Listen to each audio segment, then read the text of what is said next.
Greetings, everyone, as we are in another episode of Anime Anticlimax. I'm your host, SeptumSin, but of course, today we'll be going over my co host, Jake's pick. And tell us what we got today, Jake.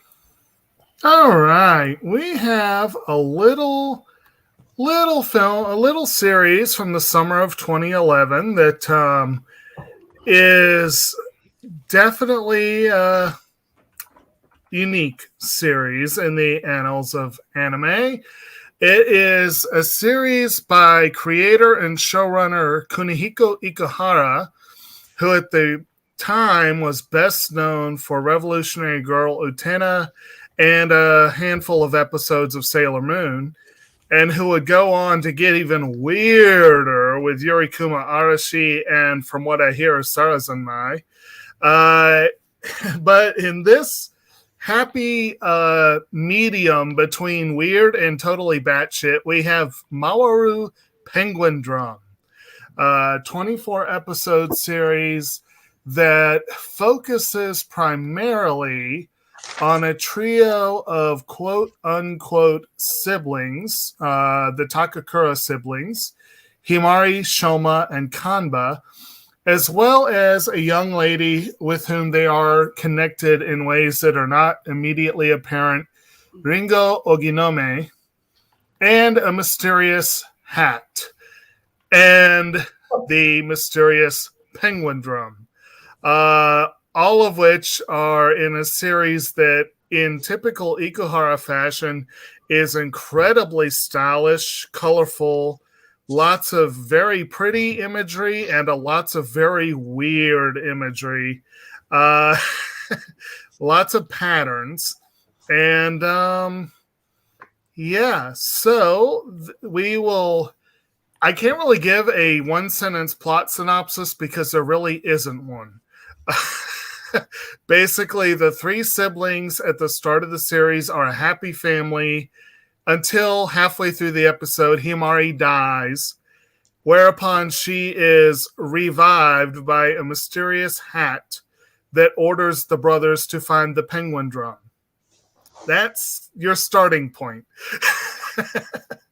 So we'll go around and let everyone give their first impressions. And I think I'm going to start, if I'm not mistaken, with the one who is newest to the series. Brittany, what are your thoughts on this one? The only way I can explain this series from what I've seen of it and I've seen it all now. The only way I can take it is very much the soap opera meets the drug trip anime. Yes. As I have described it as a very David Lynchian anime, and I think soap opera meets a drug trip does describe Lynch pretty well. Yeah, because I mean, we get so many times back and forth where it's like, oh, well, this is. I don't want to go too much in detail with the characters, but it's like, oh, I'm in love with you. Oh, but I'm your sister. It's like, oh. Yes. I'm like, what the hell? So yeah, it's definitely a weird one. I will say, yes, it is I have seen SeptumSin, and it is still tamer than SeptumSin. But yeah, SeptumSin. But I will say, the transformation scene, the what is it? Survival tactic. Yeah. It's very SeptumSin. So or SeptumSin. Because of they do the repetitive concept that slowly changes a bit each time the thing's done, and they do that also in SeptumSin. They also do it in Yurikuma Arashi, if I remember correctly, and I have no doubt that Ikuhara was cannibalizing Sailor Moon with that sequence. Oh. Yeah. And Ray Earth. The series does that all the time, too. Mm-hmm. Because, it kind of injects a little bit of a magical girl element into it. And magical girl anime, that's par for the course. Yeah, well, in SeptumSin, it's Kappas, Right. boys transformed into Kappas, jumping into the villain of the day's butt and taking out their soul. So, nothing can beat that end of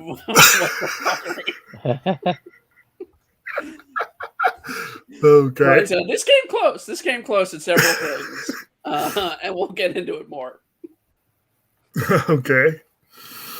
How about you, Brandon? I want to say this. Of course, this isn't my first watch, obviously. I want to say this was my first experience with this creator because I didn't see Ray Earth until later. Not Ray Earth, darn it. Utena? Yeah. Utena later, which very similar in repetition. And if you see the movie for Utena, the weirdness is very much on show for that. I give that. You mean lesbians turning into cars and driving off in the Yes, exactly. Graphics. Yeah. But I think that this was a interesting watch the first time I saw it, and I like odd stuff. That's why I like Bobobo as one of my favorite series, and why I'm going to select what I'm selecting for next month. I like weird stuff, so this was down my alley, and I still say this is a fun and enjoyable series. I was glad to revisit it. So also excellent music. If you skip the openers and enders the whole way through, then shame on you. Yeah. The actually Himari's getup in this, they call her the Crystal Princess apparently when she is in full penguin hat mode. But that getup is kind of similar to the stage getup of Double H, which we see scattered throughout the series in increasingly crazy ways. But the three of them as Triple H sing most of the ending themes as well as that Rock Over Japan insert. And those are some really fun songs. Some of them are great. And some of them only get played once. And some of them you hear several times. But yeah, it's pretty fun. Anyway, Roger, I don't believe this was your first encounter with this one. What was your impression on this? Well, it's definitely not my first time running around with it. It was actually my third. But if I were to boil this down, this is a very deceptive anime.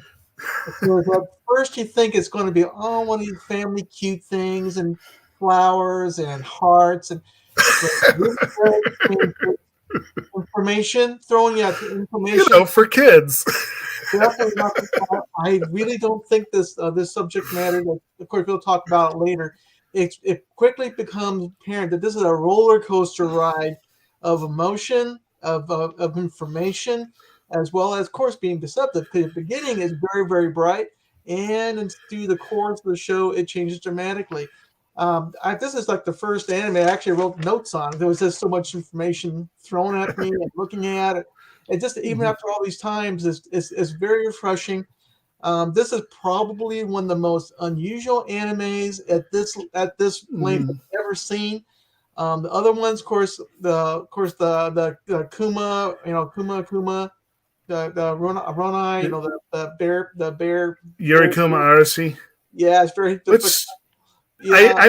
I don't know why they're so capricious about what they translate. I know that one translates Lily Bear Storm, and I'm like, that would have made a great title. I don't know. Yeah. But, whatever. I would compare this to would be Summer Wars in a way that there's a lot of stuff going on. So if somebody walked into this anime thinking that, it's going to be simple, it's Dragon Ball Z, stuff, they're going to get a rude awakening on this thing. By the time they get to the end of it, I said, what the heck happened? Yeah, this is not Dragon Ball. No, it's not Dragon Ball. Especially when, I kind of like it when they, suddenly, everybody's sitting at the table and suddenly she steps up and says, was it, what was survival tactic? Survival tactics, and suddenly this thing goes on. Yeah. The incidentally, I see we get a comment. Mr. McNally has joined us. Hello, glad you joined us. And we've got, yeah, this is not my first go around with this one either. I watched it.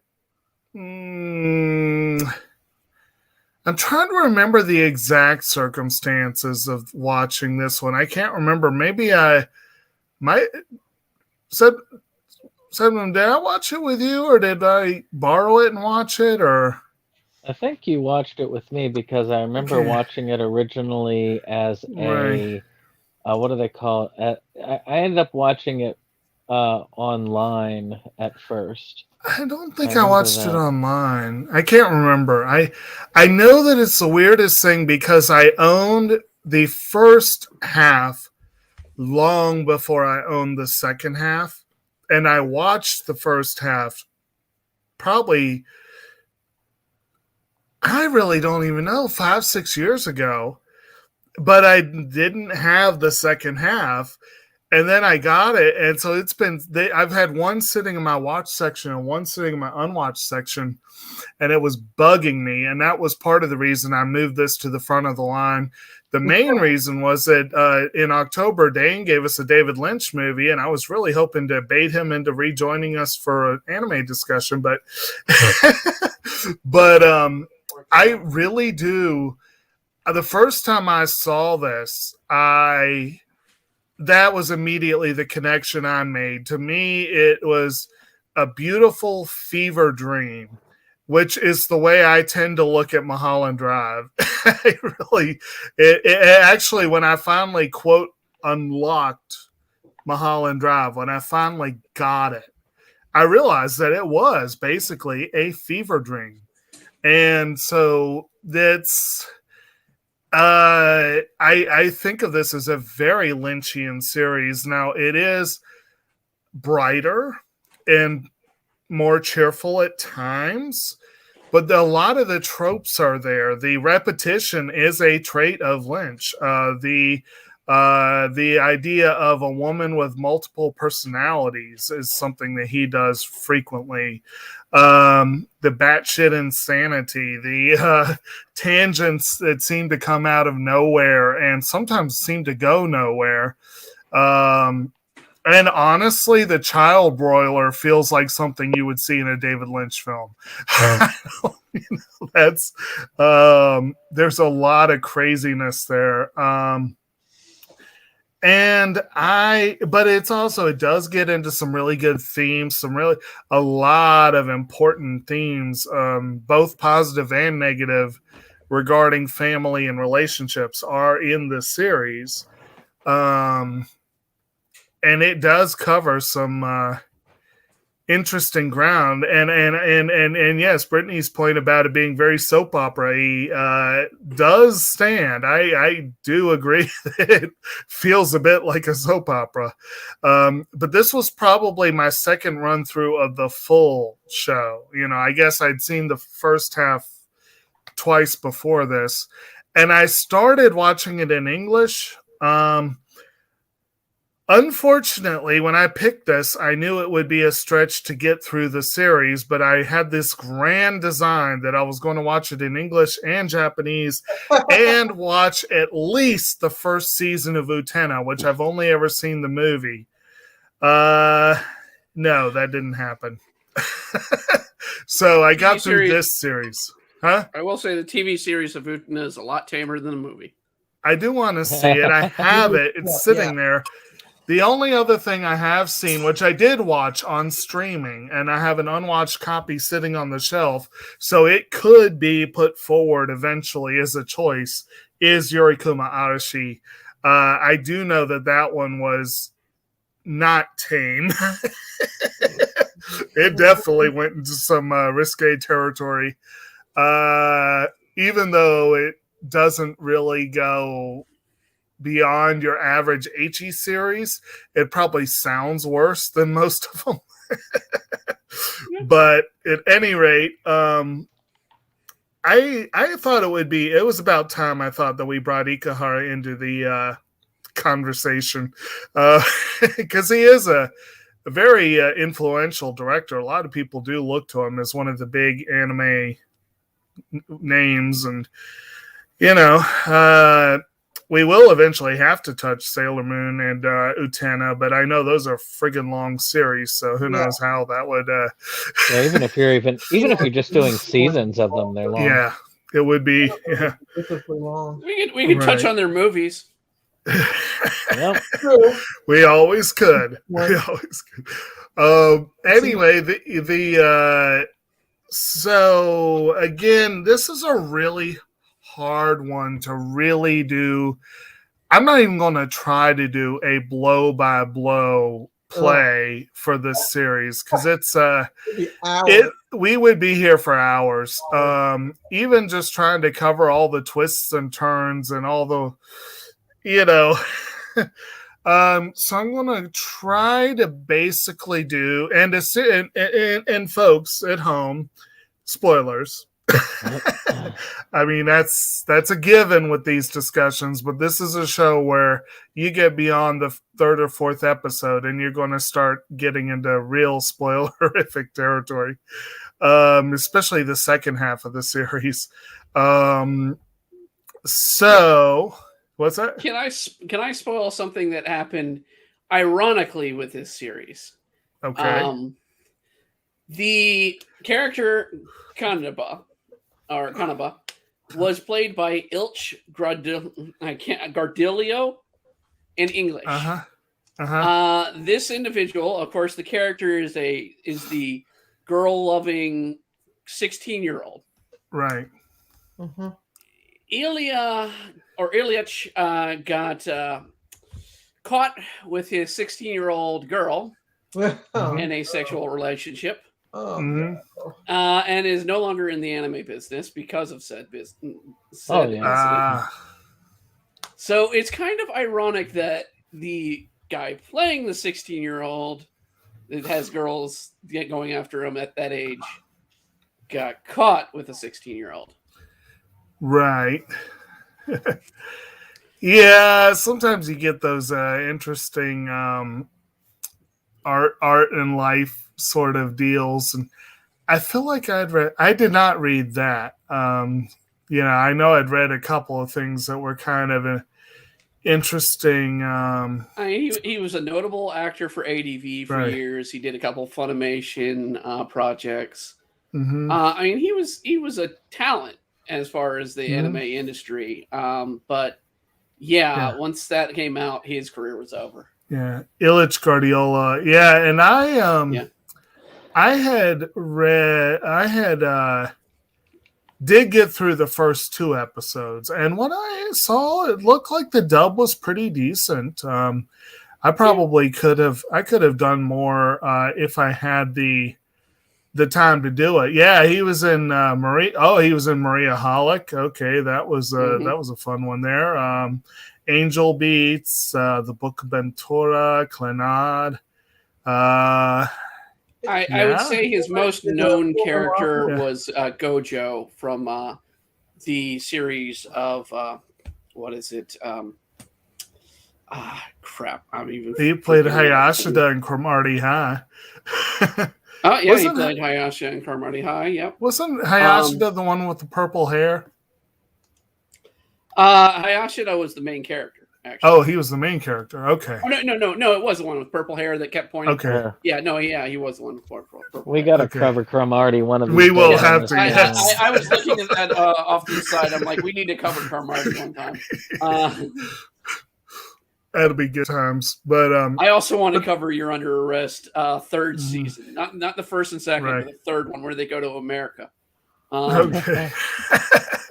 So it actually he's as good a place as any to start with the characters. I kind of think maybe we could just kind of start with some character descriptions and then start into the story. But One, this is skipping ahead slightly in the story, but as far as the art versus life versus art, whatever, one notable through line of this series that's very important is that the Takakura siblings have missing parents who apparently are terrorist leaders. That entire plot line is a thinly fictionalized version of the sarin gas attack that apparently was so that was an interesting concept to use that as a through line for this, but they changed it up. They didn't really mention gas. It sounded more like an explosion type attack, but it yeah. The way that they cult. There was an cult, AUM cult in Japan. Shinrikyo. Yeah, and they actually went to a certain train because they let this gas go and killed quite a few people. So right. One of the things. They got an anime too of the series or of that cult. That cult made an anime. Yeah. Because there were a lot of anime nerds in that cult. And a manga too. Yeah. Oh. The pivotal day of the attack actually is very pivotal to the series. Yeah. Because it was the day apparently that Shoma and Kanba Takakura, Ringo Oginome, and Masako Natsume. Apparently all of them were born on that day. Yeah. While also Ringo's older sister, Momoka, died in the attack. So for various reasons, that's a very, very, very significant day in the plot line of this story, which, yes, was 16 years ago. Yeah. So is it Brandon that was trying to say something just then? I was just going to say a lot of the interesting things, if you read about how the attacks had gone on with Shinrikyo, a lot of the stuff down to the van that they used and so on was very on the mark. But it's interesting how they kind of made it into a version of Shinrikyo that's kind of a combination between that and Greenpeace. So, very interesting idea there. Well, not sure many environmentalists wanted them on their side at that point. It's also important to note, because of those attacks, you do not find a public trash can in Japan. Right. Yeah, there are no public trash cans in Japan. Huh. If their government because of those attacks. Yep. Huh. All right. Guess that makes sense. So, like I said, we'll start with the siblings, or again, quote unquote siblings. We've got the Takakuras. You've got Kanba is the taller. He's got the red hair. He's and he is kind of a. He seems almost like like a womanizing. Well, yeah, he's a person. He seems very much a womanizer. I was trying to come up with a. I don't want to say angry, but he is. He's kind of more angry. He's angry eyes. His angry eyes. Give me that, yeah. Yeah, he does have that, and he's kind of, that intimidating feel to him in a lot of ways. And Shoma is almost the opposite. He's very what's that? Innocent looking, wide-eyed, innocent. More or less. Yeah. He's a good foil for Kanba. They do seem to be almost opposite sides of the coin. And then, of course, Himari is in the middle. She's a little bit younger than them. She's definitely shorter. And she is just a little ball of energy. She's been ill for a while, but she's still very cheerful and upbeat. And at the start of the series, she is really happy because Shoma has promised her that it is Himari Day, that anything she wants, they can do. And, Kanba kind of groans and goes along with it, but he goes along with it, So they go out to the aquarium, and they, which is one of her favorite places, and it's a lot of, and the aquarium ends up being a big, one of the places that keeps coming back through the series.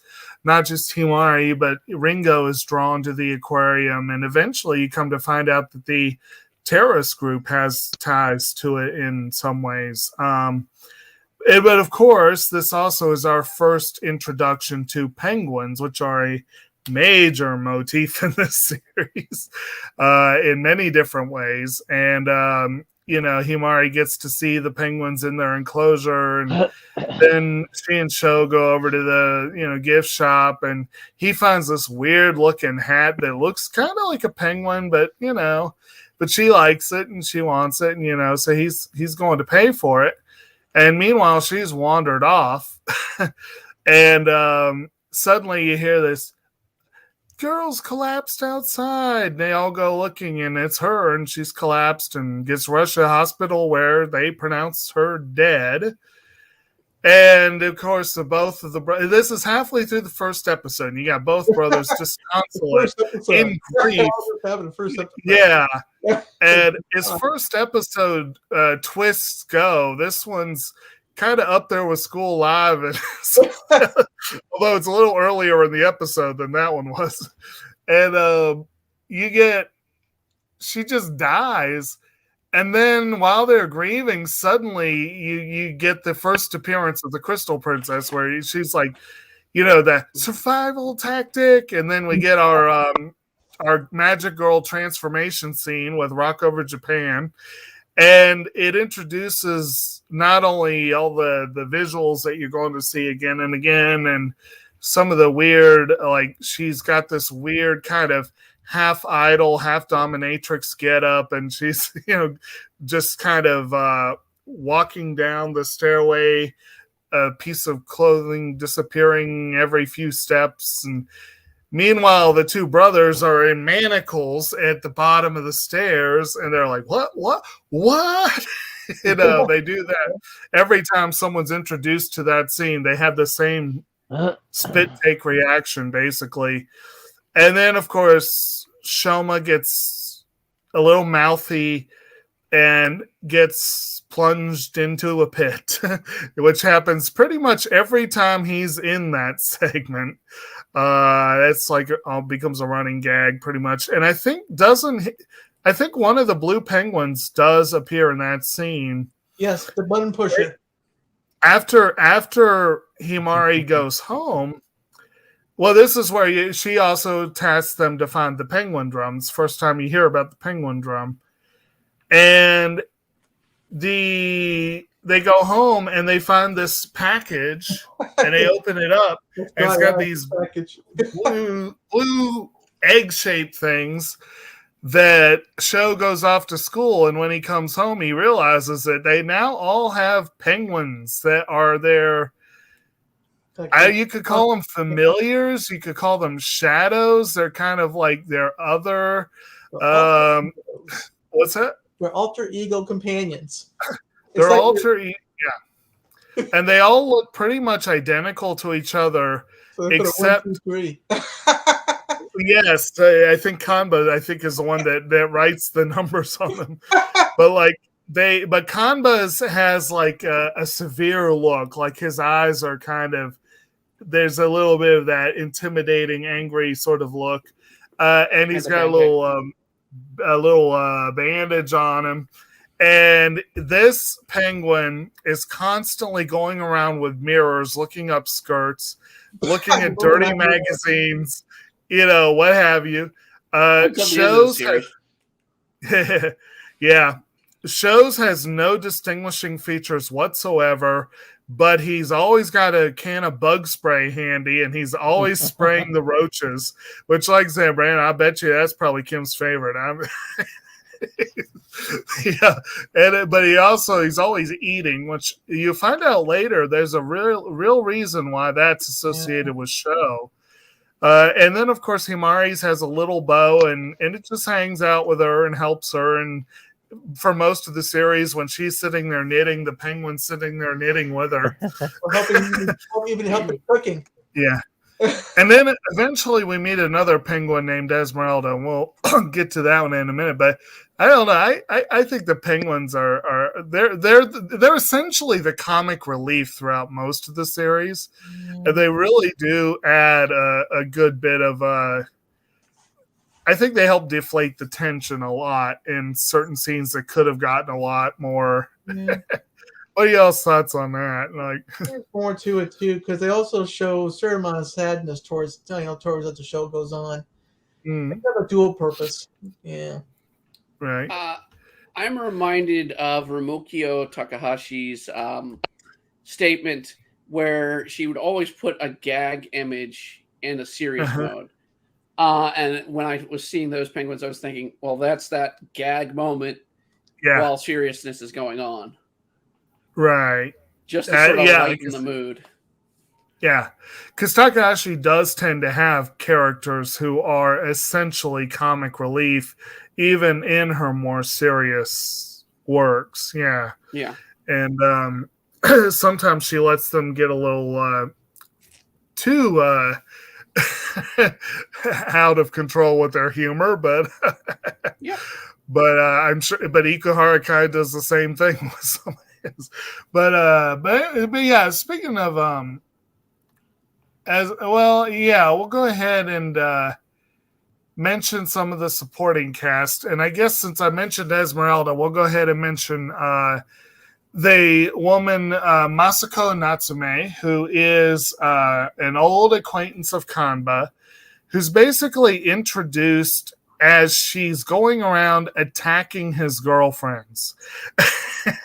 And she has this really interesting laser-sighted slingshot and basically is able to remove people's memories with these, whatever it is that she shoots at them. Ping pong balls. Was that?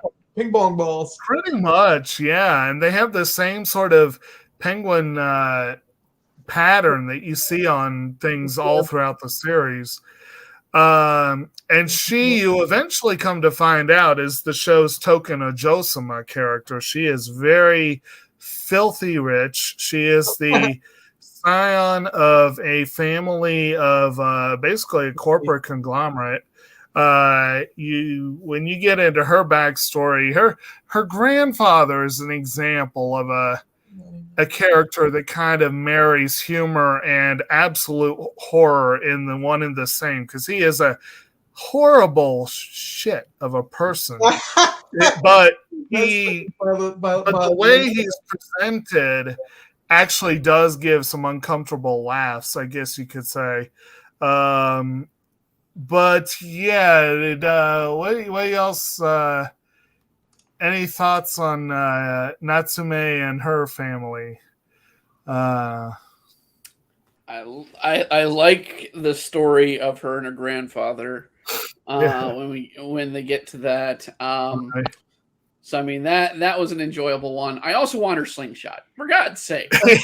Make that a product to buy. Come on, folks. Yeah. It was pretty cool. Awesome. Natsuko definitely has a major impetus in this particular show. She has a lot of influence on the Fate Diary. She does have a certain amount of influence on some of the sibling rivalry that's going on. She definitely is a background character that has a lot of punch, if I may say. And she definitely is very much involved in one of the most soap opera-y parts of the entire plot. But yeah, we'll get to some of that later when we get to the plot. But since you bring up the diary, that's a good opportunity to move over to Ringo Oginome, who is the okay. I don't know if you guys are familiar with or ever have looked at this site, tvtropes.com or something like that. But I have looked at it a couple of times. It's kind of an interesting thing. But I was looking it up today when I was doing research on this, and I sent this out to the group, but I just love this description. and it was under the trope, there are no therapists. There's a girl who breaks into the crawl space under a man's house every night while plotting to rape him in his sleep because her dead sister's diary told her to. She's the most sane character in the series. Like, that's an interesting way of putting it. Well, But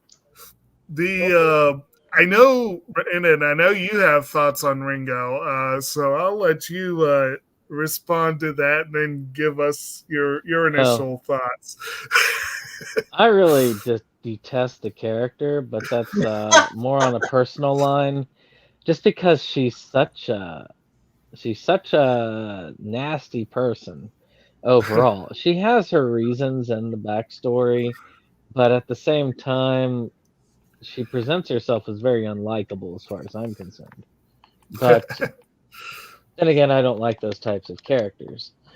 Right. But otherwise, though, yes, I do consider her as probably the one that's still able to interact more with the real world. I think somebody who was dragged into the mess more than any of them. And in a way, a tragic character just because she's really hardly able to live her own life. And then when she does start to live her own life, well, she never really gets what she wants in the end, no matter where she goes. So I guess in a way, her being one I don't like, I guess she gets all that back later on. Right. I agree. When she's first introduced, you're like, holy shit, this girl's crazy. But really, in the first half of the series, she seems to be one of the crazier characters. But yeah, as you get into the more in-depth, like things being revealed about each character as you go in turn, she comes off light. She really does. She does come off as very much a victimized character in many ways. We can't forget the fact that she was plotting to rape Tabuki and did several different things to try to bring that about. That is not, you don't get a pass for that in my book, but the idea is, yes, her family fell apart. She was born the day her sister died in this horrible attack, and her parents' marriage fell apart. Her mother is very neglectful of her, basically barely pays her attention. Her father's moved on and got a new family. The episode where you see her see that for the first time, I think actually does successfully. I feel sympathy at that moment. I definitely do. And the whole thing with the diary, the brothers come to believe because Himari, the Crystal Princess, tells them that to go after this girl, that they will meet this girl and that she has the Penguindrum. And they come to believe that it is the diary that she always carries.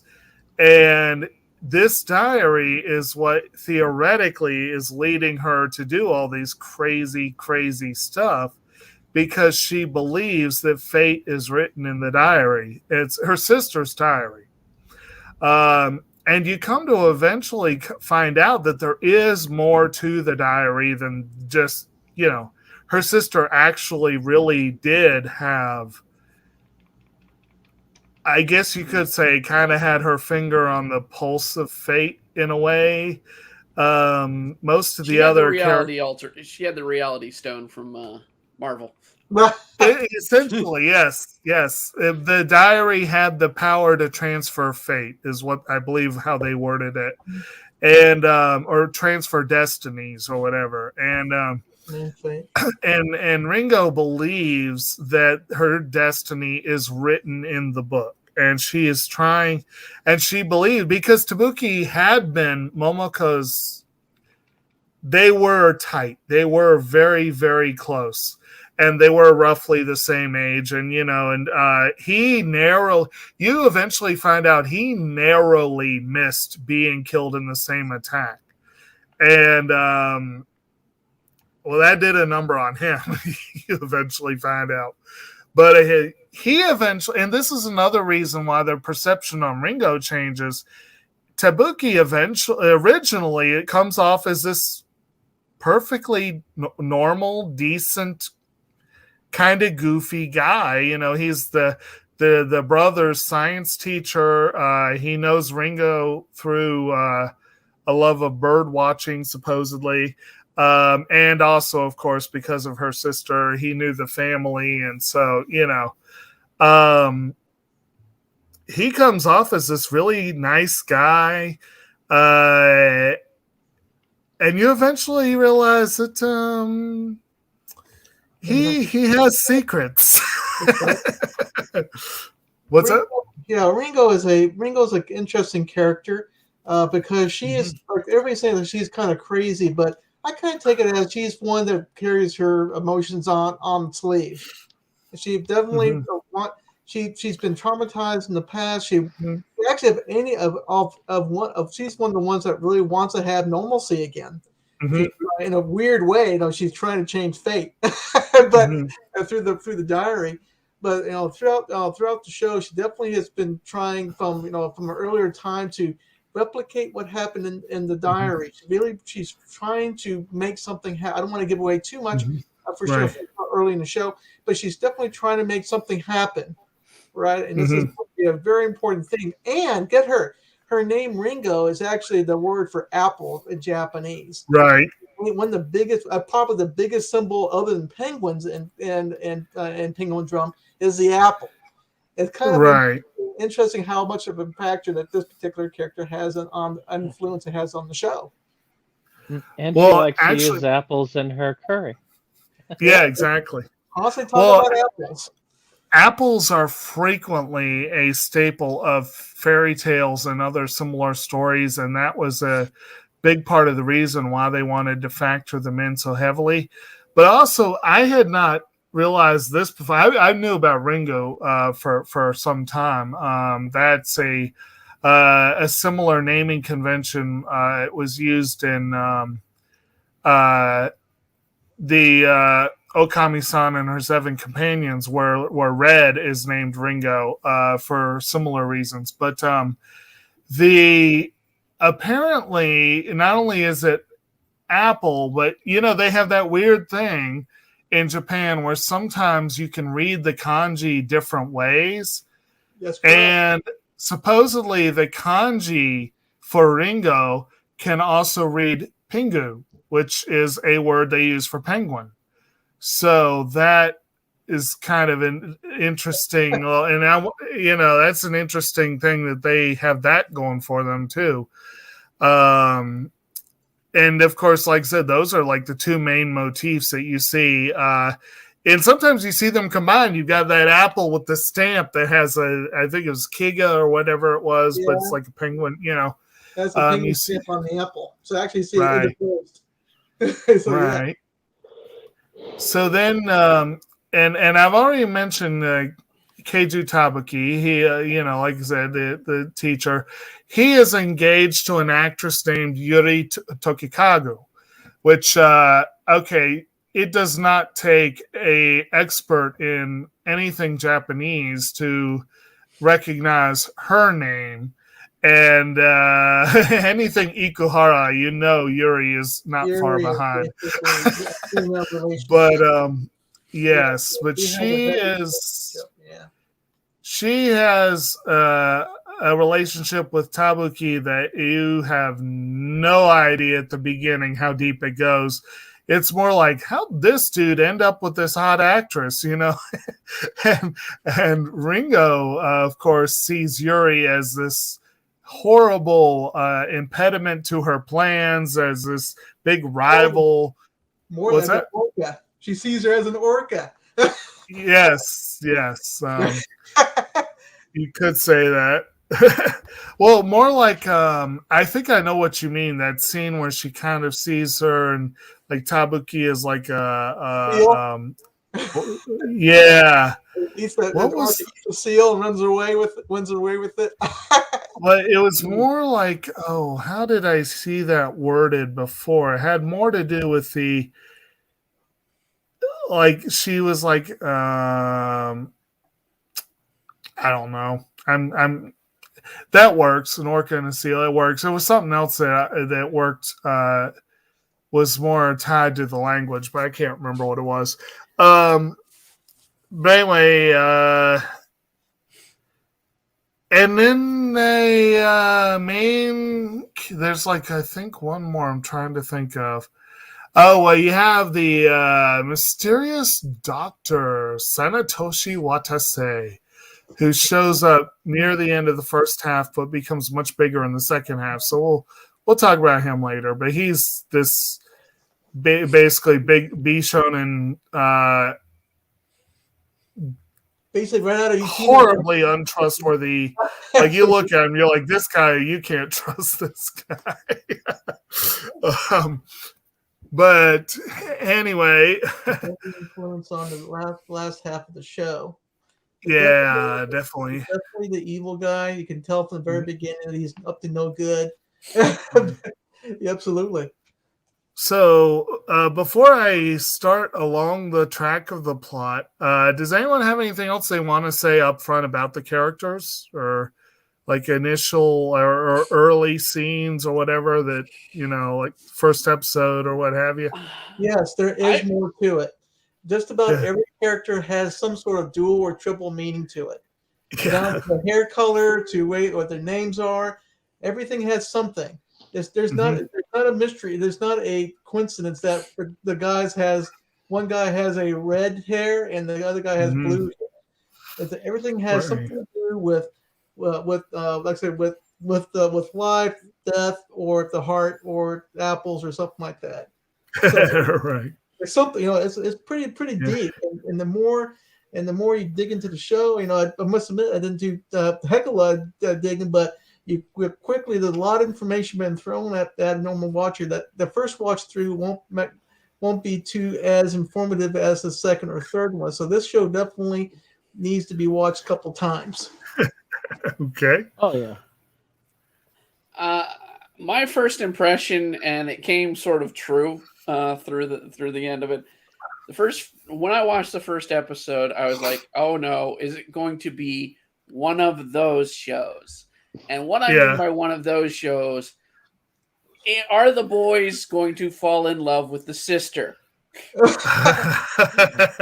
I mean romantically in love with the sister.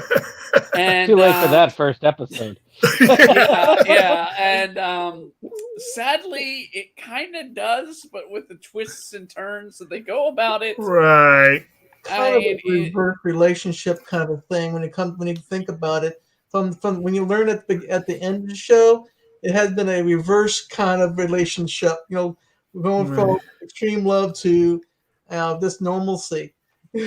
Yeah. This is a show. I think one of the themes of the show that it definitely is there is sort of the theme of unrequited love, because you have almost every character either is in love or believes they're in love or wants to be in love with the character who looks at them usually with familial affection. Like it's not even people that they don't care about them. It's people that they are close to, but it's like the way but the type of love is not reciprocated, I think, in any of the relationships. Well, I say that I agree with you there on all except for the main character, Shoma. Shoma seems to be almost asexual towards love end of things, but he keeps ending up in that situation. Well, to a degree, he does kind of. He is the only one. He's the only one that really has any kind of relationship. Because he said, at the end, he declares his love. Yes. Very loud. He does kind of become, by the end, But yeah, but I know what you're saying. Like and again, once we get into some of the more soap opera twists and turns, some of these are theoretically less disturbing, but a couple of them become more so. And it's like, it's kind of interesting how that all goes. But so basically, once we get the basic starting premise, the ball rolling, like I said, the early part of the series, the biggest part of the action revolves around the boys are trying to get the diary from Ringo. And she is trying to implement Project M with Tabuki. And he is clueless to the whole thing, and he thinks that she and Shoma are pals, and ends up more often than not the three of them hanging out together.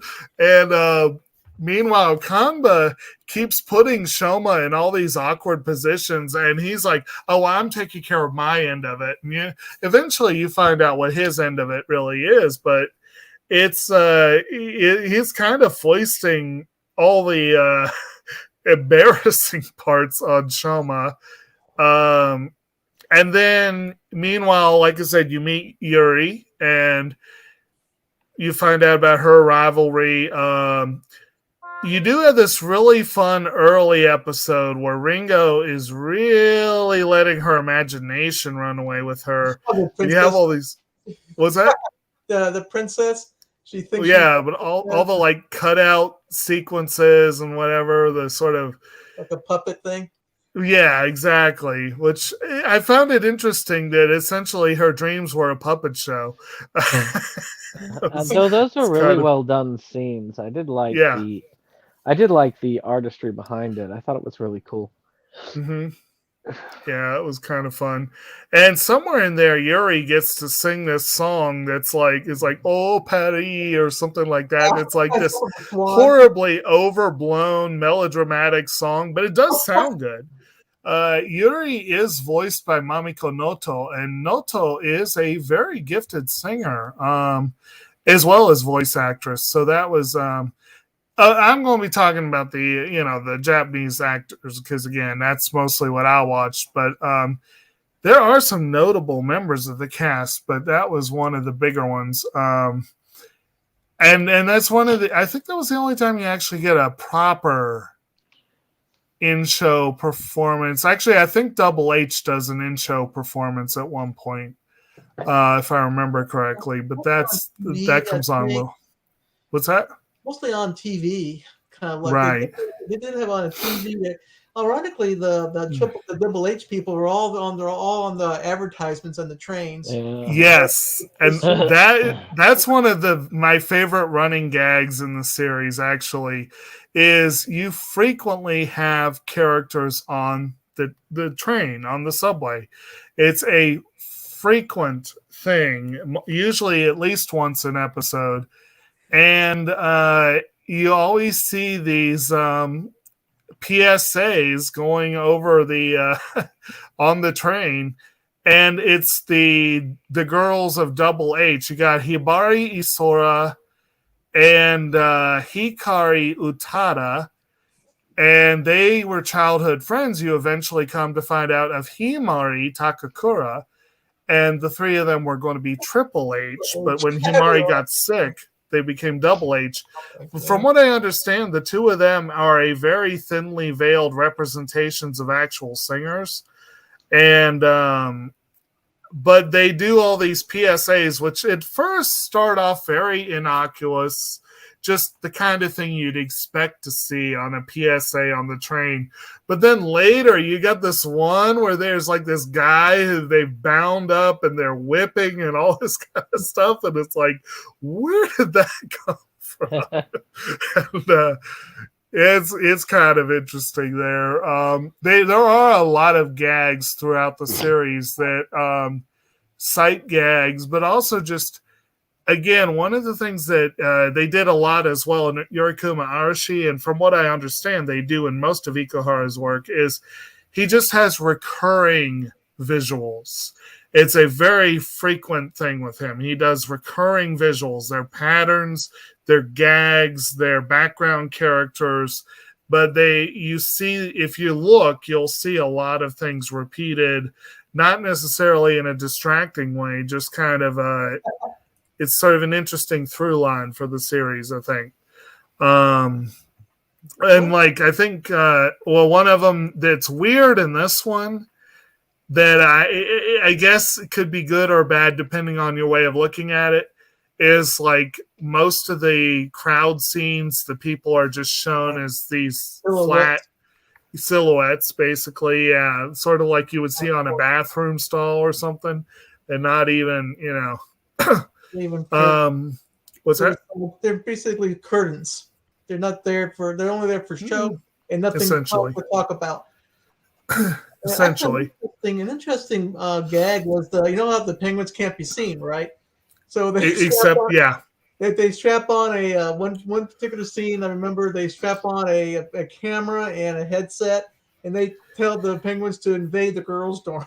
And so like the girls' part of the school, so they can dig up information on Ringo. What about whatever she's supposed to be holding? Because they're investigating. What about this girl? It's about the Penguindrum. What about her? So they had to go find out more about her. So they sent these miserable penguins to do all kinds of interesting black ops stuff. It's pretty cool. All right. Okay, we got another person joining us. Fonzie818. Hello. Always good to have folks. Hey, Fonzie. Hanging in there. Oh. Yep. So in this early part with with this whole thing, we see a couple of scenes of different things happening. We get this part where Ringo gets this crazy idea that if she drowns and Tabuki will save her, and he doesn't, and Sho ends up saving her and giving her her first kiss, which really wreaks havoc with her thought process until she realizes, wait a minute, okay, the diary still holds. Like she was freaking out, and then she's like, okay, it works. And the diary doesn't mention the guy by name necessarily. Exactly. So it's just she just assumes who it is. Yeah. Which later on you find out that technically her love interest is the other guy, but by that time it's a little bit too late. Or like the one where she made curry to take over to share with Tabuki, and then Yuri shows up, and she, as it turns out, also brought curry. So Ringo actually finds a way to get rid of Yuri's curry, and they end up eating her curry. And the diary, I think, had said something like, he enjoys my curry or something like that, but like it doesn't specify that she had to be there with him, so it still worked. It was like, but it's interesting to see the way she rationalizes some of these things against real life. Like this diary work. Ringo's trying to make this diary work. Yeah. She's been working on this diary, page by page for a long time. Yeah. It's like she wants to make the sequential, chronology happen to make something happen at the end of the show. Well, they are right, though, of course, because the diary does have a lot of significance and power, just not quite the power that they think it does. Right. There's a lot in the window with the diary. What was that? What's that saying? The a little bit of knowledge is dangerous. Like they know it has power, but they don't know what. Well, it was the Penguindrum, technically. Right. So we got another message from Fonzie, and thanks for that, and thanks. What movie won? If this is someone you sent here, then cool. We heard he sent a few folks this way, so that's always fun. Cool. Awesome guy. If you haven't subscribed to his channel, you should definitely. So we've got this is also where Sho kind of really starts to realize just how crazy Ringo is and some of this crazy stuff. He realizes that she is camping out underneath the apartment, and she also decides to. This is where we've been hearing about Project M, and she goes, yes, Project M for maternity. I will have his child, and just like my sister would have, and it's like, Well, though, in fairness, she starts off thinking it's matrimony. yes, She she kind starts of off thinking changes it's that. marriage Yeah. first, but Yeah. then when she gets desperate, as she finds out that he's going to marry somebody else. Yes, it was when when they announced the engagement. That was what flipped that switch, right? Now, When they found out, yeah, was and No, she kind announced of. she was going. also What's had that? Mexico also has a Project M too. She Yep. did, yes. There's more. There's another crazy thing going on. Yeah, there's a couple of them going on there, and and then basically, I'm trying to recall exactly. And again, I'm not necessarily trying to do a blow by blow here. So if anyone wants to take hold and say, oh well, this scene is one I want to talk about, then by all means, feel free to jump in. But I feel like this was getting to the point where things started not long after this kind of shifting into high gear. I mean, Ringo actually straight up roofies Tabuki and gets prevented from going further. I believe she did it dressed as Yuri, if I'm remembering my scenes correctly. Oh yes. And then she tried a love potion, which worked too well. And that got creepy on the other way around. Yeah, he scared her.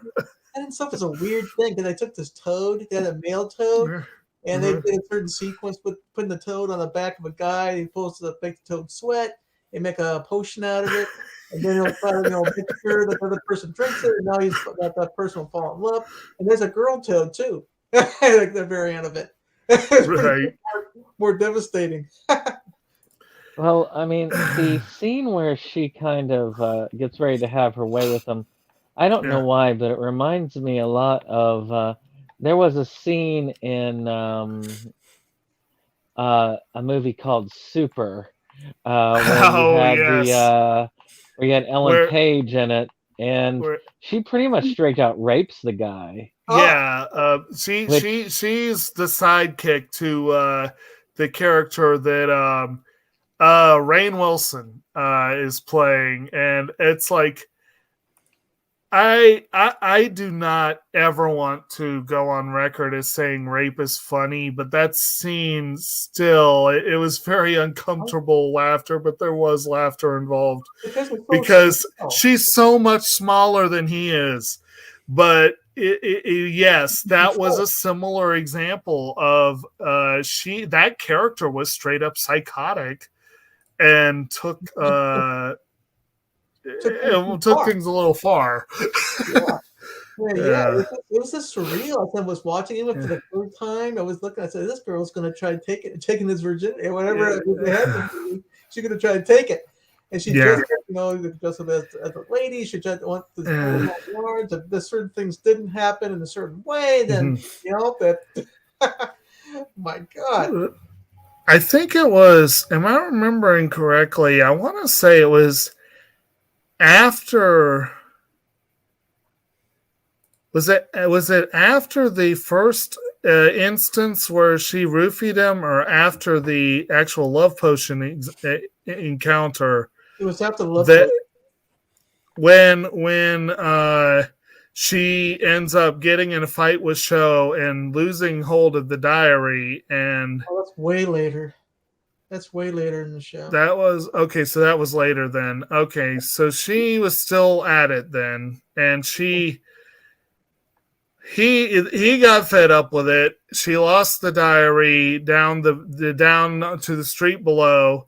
She goes running pell-mell right after it, and he goes after her, and someone comes by on a bike and rips the diary in half, taking half of it with them. And she basically staggers out into the road, and Sho saves her from getting hit by a truck or whatever. Yes. Yeah. He saves her. He pushes her out of the way. And she actually, this kind of starts a major change in their relationship, where she actually, what's that?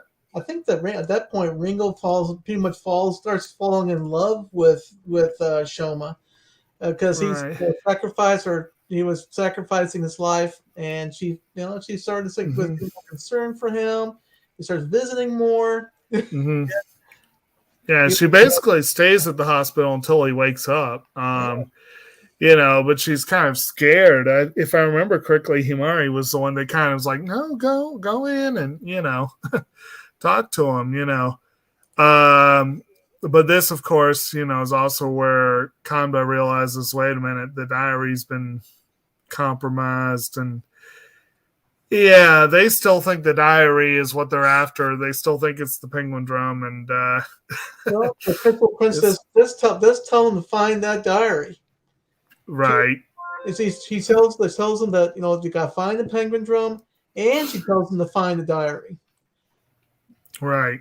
So of course now they have to, and plus because the diary tore in half. Now the whole ball of wax becomes a bigger mess. Yeah. Yeah, it's quite, and they don't know who absconded with it. All think. Well, I assumed at the time that it was simply another weird third party. Well, there were plenty of those. Yeah, I mean that diary gets basically divided in half between characters, which Ringo sadly loses both halves. It's kind of a sad thing, really, at the end, but right, because it really is her sister's diary. So if any of the characters deserved it, as much as I don't like the character, Ringo was the one who deserved that diary the most. Right. Yuri ends up taking ownership, I think, of her half at some point. And then eventually... At least a half. And then they had another girl that... the one who stole the half in the first place, yeah. The other half. Yeah. So we had... Masako, yeah. Yeah, Moscow, yeah, exactly. And then somewhere right around in there is where you have the next... Ringo's next brush with... sexual violence, where Yuri attacks her, kidnaps her, and as it turns out, Sho ends up being in the next door room, and his pervert friend is listening in on the wall as he's talking on the phone with Ringo, and he puts two and two together, and So that was a particularly creepy scene. I actually thought that was interesting how they managed to mix it with humor, because you have to let your friend who's like, "Ooh, they're going at it next door." Yeah. Yeah, I guess the let your friend was actually useful for once. But and I want to say it was around this time, too, because I know that was one of the more controversial parts of the series. And personally, I was less impressed with it than most of the rest. I thought it was like... I mean, Yuri was not my favorite. Like, you're talking about characters you don't really like. She's probably the one I like the least. She's... Yeah. I get... And when you see her backstory, it's pretty effed up, and I do have some empathy for her when I see that. But overall, she didn't really. Yeah. Like I say, I mean, they all have legit reasons to be why Oh they yeah. are.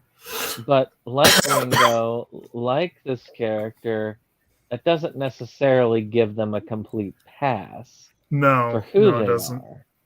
No. And there is still something there. I mean, again, if you go to the one brother, I mean, not the womanizer, I can never remember the names, but the one that's more innocent, The show. he sticks to his guns. Yes, he has difficulty coming to terms with what his parents did, and even forgiving himself Hmm. for that, but he never comes across as a bad person Hmm. throughout the entirety of it. He always stays true to himself, and that's probably one of the strengths, the greatest strength of that character. Actually, of the characters in the current timeline, if you will, like the modern day, you could kind of say that Sho and Himari kind of split the traits of Momika. Like she is kind of the most positive character overall. Um, Sho and Himari together kind of do provide a a poor man's Momika influence on the rest of the goings on, but they do both have their own baggage, and you get into Himari's baggage as you go. But one of the things with Sho is the fact that he is absolutely horrified by the realization. Like he knew what his parents had done. I think, if I remember correctly, that was sort of at least something he kind of knew, but he didn't realize at first. And when he had actually started to come to see Ringo as a person and not just the person holding the thing they're trying to get, and then he realized that her sister had died because of his parents, he really I think that hit him really hard, and like he didn't want to The, forgive himself for that. these cults are weird. Yeah. I mean, like I had known a little bit about that cult beforehand, but of Mm-hmm. course, after listening to the last podcast on the left do their breakdown of Om Shinrikyo, which Mm-hmm. if you haven't, that's actually a fun breakdown. Well, of a not so fun subject, Right. but it is kind of sad. And of course, the children suffered a heck of a lot more. In a way, I'd almost say that the child broiler is also a representation pulled from that because it's Right. not because they are kind of ground. And we haven't talked about the child broiler, but it has come up already since then. It kind of cameoed in the first half of the series, but it was bigger as we get into the later part. But But yeah, that the was an breaking interesting down concept. of who they are, Yeah. just to Mm-hmm. come up with what you've got there. It is Right. to me a interesting representation. Like I say, if you haven't, check it out so you can understand a little bit more Right. of where that is. Well, it becomes more again. Everybody said it was right. It's become much more prominent in the end. Towards Right. the latter half of the show. Again, it kind of shows. It kind of the function was to when there's a rejected kid or a child, Mm-hmm. it would be assimilated, or broken down, made invisible, or assimilated into the face of society. Yeah. Taking everything they had, all the hopes and dreams, and breaks it down, so they become parts of the machinery. That's about it. Right. Essentially, a couple things come to mind. It's kind of like, in a sense, like what happens to. In a sense, you could see it's kind of like what happens to De Niro's character in Brazil, where he literally disappears in the paperwork, or something like the What was the other thing I was just thinking of? It always goes that way. There's something you're just thinking of, but the way they do it, it's so detached. It's so faceless. It's so actually, okay. Well, a great book that I read by Carlos Ruiz Zafón, The Shadow of the Wind. It has this concept in it of the cemetery of forgotten books. And so that kind of also comes to mind a little bit with this, but it's the forgotten children. It's the neglected, the ones that have left behind. And the child broiler does become important, very important later, because you come to find out, first of all, you find out that Sho saved Himari from this. Momika saved Tabuki and Yuri, if I remember correctly, from this. And I want to say there was at least one more example as well. Is there one more that I'm forgetting?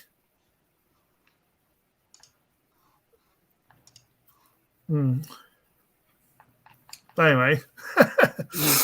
But that was one concept that was introduced. But also right before the midway point is when Himari dies again. And that was another big thing, because when she died again, the hat didn't work this time to bring her back. But she has this. What's that? You had to get a special vial from the doctor dude. But yes, that's what I was going to say. This is where we're introduced to Sanetoshi, who meets Himari in sort of a weird kind of dream-ish sequence, where they're in a library and he's going through all these books that kind of represent different parts of her past. If I remember correctly, this is the episode where we really learned about her past with the other two who became Double H, and you find out that she was going to be an idol and all that kind of stuff. I think that was this episode. But it also gave a little more context about some of her past health and what have you. But it definitely introduces Sanetoshi as this, like I said, the guy probably wears a sign that says creep, but he but He definitely slipped wrist, yeah. Right. And weird to find a book called like The Frog Saves Tokyo. Yes, but the frog apparently was very busy because there was a lot of books in that series. But at any rate, and then of course not long after that, Sanetoshi actually shows up, essentially taking the place of her doctor. What's it? Yeah, because the doctor. Sorry. Okay. Sorry, I don't. Yeah, something was just busting in there. So I apologize if it came through. Go for it. I have to step away for a couple of minutes. If you guys want to pick up and run with wherever you want to at this point, and I'll be right back. Well, I mean, okay. The doctor characters who we kind of meet after this point, but he has a lot more of a place to play, not just as a sinister character, but as a ghost of sorts, which really kind of hits the end, where you have a lot of this research into these things and him coming back for vengeance. And that's a weird thing. I didn't understand. I'll admit, I didn't understand it as much as many other people did, I'm sure. Anybody... Well, how also Penguindrum at first? I mean, there's a multi-layered anime. Everything has a dual, triple nature going on. The doctor was also very much you had the elements of both the ghost part, but you also had the concept of the god and shepherd part, that the story that he reads out loud, that Setoyoshi reads out loud during Himari's last sort of hospitalization moment, where he's reading the story of the three sheep and the shepherd. Oh yeah, because by this time, go ahead. I'm sorry. And in that way, Momika is very much the goddess, and the shepherd is the doctor. And in fact, you kind of see it in the animation. Well, anyways, the original Doctor that Himari, oh, is her name? Let me see. Make sure Himari, yeah, said that he was no longer he was no longer useful, and of course, ironically, the first Doctor had a connection with the Ghost Doctor. Right, that one time the Ghost Doctor was actually alive, and he dies and comes back as a ghost, and now this ghost, like everybody was saying, that the ghost Satoshi now wants to dismantle or destroy society. If he's a vengeful ghost, he'll do just about anything to make people suffer. Uh, definitely one that has magic about him, because he talks about magic and how he can use magic to revive Himari. Yeah, because normal medicine now is beyond what it could do. And we also get the rabbits through there, Yeah, which it's questionable on if people can see them as their human form, or if they see the rabbits, because we keep seeing them switch back and forth to the human to rabbit, and it's kind of get the feeling that they're like the penguins, but you can't, even the people with penguins can't see them. I think they're personifications of what the rabbits are. They're what the those humans were, and the rabbits were told as the force for evil in this particular story. So the rabbits wants to destroy the world, and we did find out where the rabbits come from. I don't know if we really want to talk about that quite yet, but definitely I can see the reason why the rabbits wants to destroy the world. Because they come from a certain place.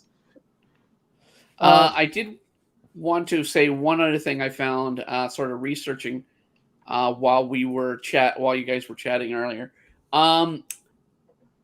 It's been the 10th anniversary, and they're making a movie of Penguindrum. Now, if you're wanting, something new, it's not. It's a rehash into a movie. They even state it's a rehash into the movie. So basically, it's going to cover the 24 episodes in a film.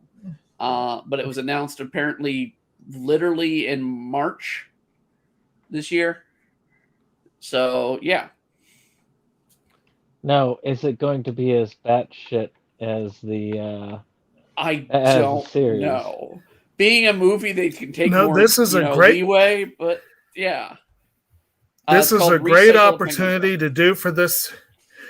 It's a great opportunity to do for this series what they did for Utena. But yeah, absolutely. Just make it weirder. Yes, I had seen that. Yes, I think I saw it was supposed to be a two-parter. Did I misunderstand that, or was it? I'm looking at Anime News Network's moment here. Announced on Wednesday the production of Recycle of Penguindrum, which is the title. Compilation film projects was greenlit. The film project will re-edit all 24 episodes of television anime, but also add some new sequences. There's a July 7 article that says that it will be 2 parts. But, okay, that could be interesting. It could be, totally. To talk about that today as we're talking. Yeah. So I actually, in my research, I saw something that I had not necessarily picked up myself from my viewing. So I'm curious to go back and try this again. I had seen an explanation for where the rabbits came from, and it's actually from the same thing that the hats come from, the hats that Himari and Mario have. We haven't even really mentioned Mario, but to be honest, he's not much of a character, or at least I didn't really think so. He's Natsume's brother. And basically much younger brother. And he's sort of the character that exists to give a character motivation, basically. He gives her motivation, because just like Kanba is desperately trying to protect Himari, she is desperately trying to protect Mario, and that's really the long and short of it for that. But Yeah, I think this is about the part where the series really kind of started going into some crazy territory, partly because it was showing all this different. It was getting into the real background, deep background of these characters, and most of them lived through some regrettable things. I mean, like I said, there were not a whole lot of additional revelations for Ringo at this point, but you get a lot more about her sister.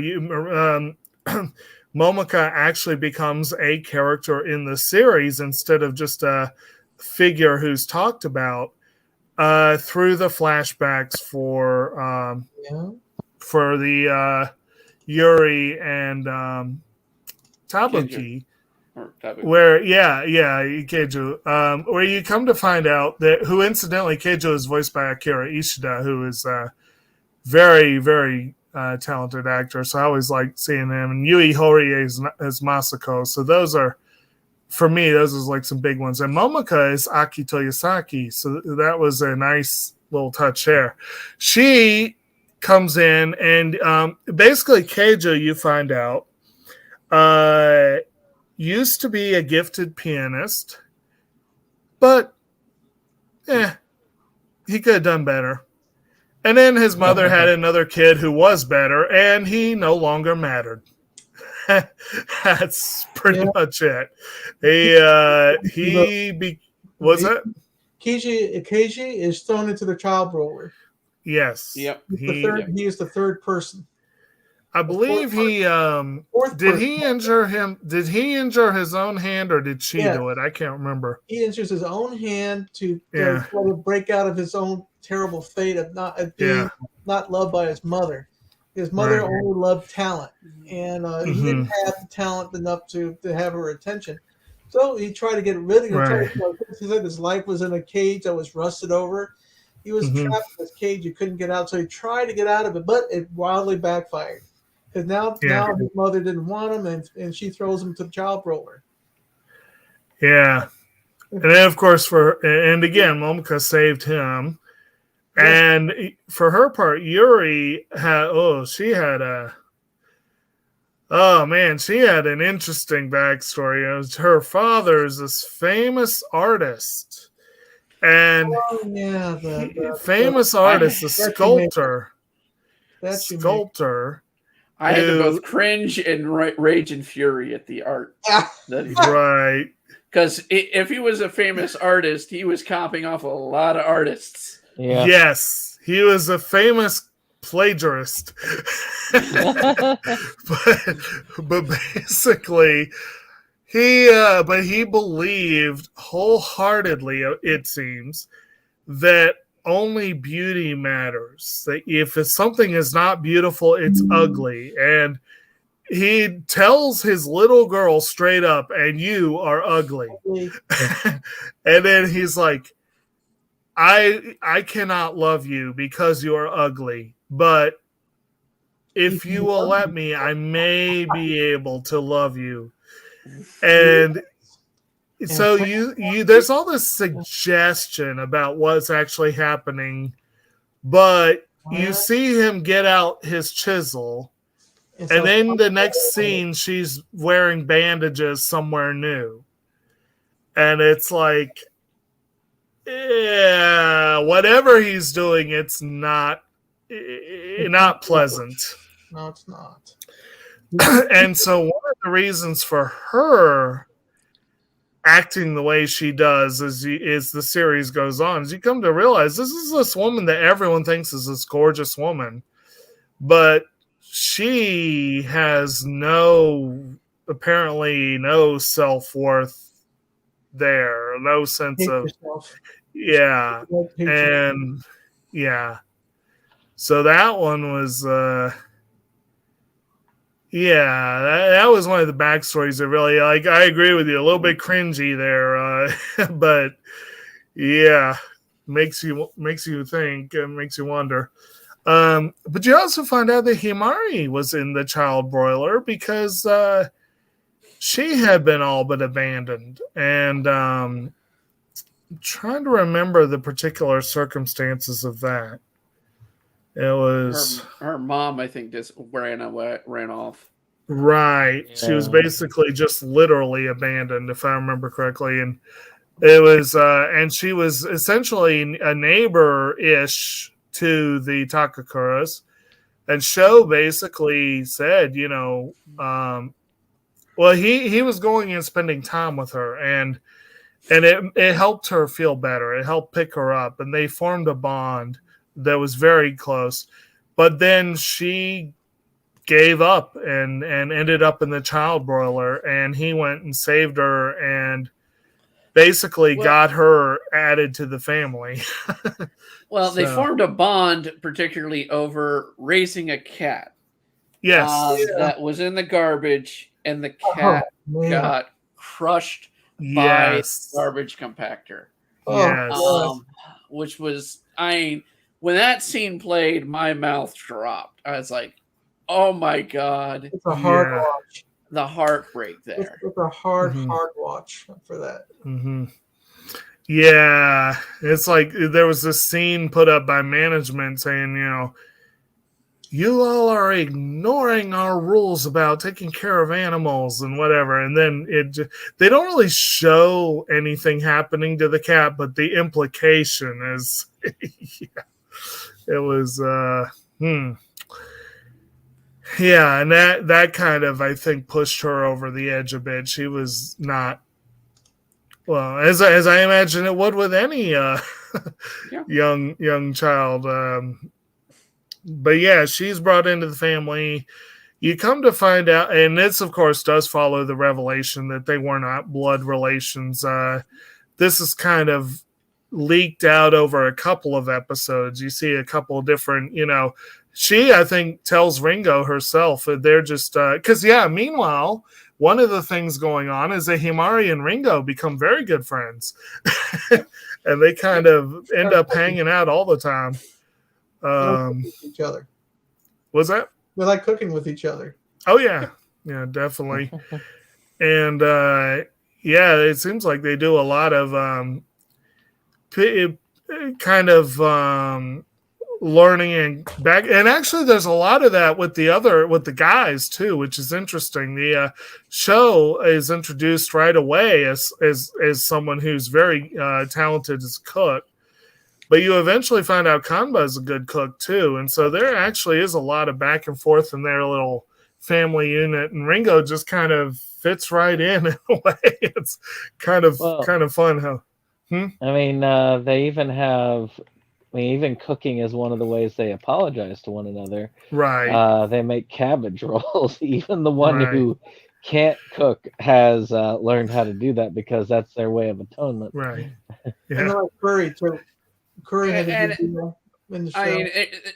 One of the things we also need to, I think, say about the three main characters is they had a family dynamic, not, from family-wise, not as brothers and sisters, but Sho at the beginning is very much the mother, and Himari says it. He's very much the mother of the group, while Kanba is the father of the group. And Himari is sort of just that young daughter that they have to take care of. And then once things progress, it's a conflict between them of what roles they're playing. Himari is definitely the glue that keeps the group together. Without her, they wouldn't be a group. Right, definitely. And then but getting into the family dynamics, another background around here is also when we find out the Natsume background, Masako and Mario and their grandfather, who always has a sign over his face, and he has these really horrible macho sayings that he's always saying that are like so over the top awful that they're funny. It's like oh man. And then, of course, the dude is so macho that he ends up dying because he ate an entire plate of fugu that he prepared by himself without the proper training. And it's like, which I mean, from an amateur cook. What's that? I think they were saying that you should not eat fugu from an amateur cook. You only eat it from trained specialists. When I message you all, when I saw that scene, I absolutely had the Simpsons episode of the fugu running in my head, where they're honestly standing there and they're like, "He ordered fugu. Oh no, we need to bring skilled hands into this. Master, you need to come in here. My hands are busy." It's like, no, you do it. It's like, no, you can kill a man that way. Fugu is, I mean, even the portions they were eating, fugu always has a little bit of amount of poison. If you even have it trained and eat it the right way, if you eat too much, you can still get the poison. Yeah, it's kind of like a lot of things are like that. Like I recently read a book about poisons that had an interesting statistic in it, which is that if you eat 400 pounds of potatoes, you will ingest enough solanine to die from the solanine.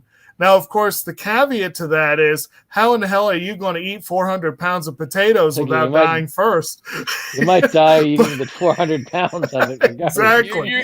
But the point is, there are trace amounts of solanine, and that's the compound that they talk about, like when the potatoes go green or whatever, that you've got too much solanine. But yeah, the tetrodotoxin in fugu is very toxic, but I think you're right. Like, you will have a tiny amount, even if it's perfectly prepared.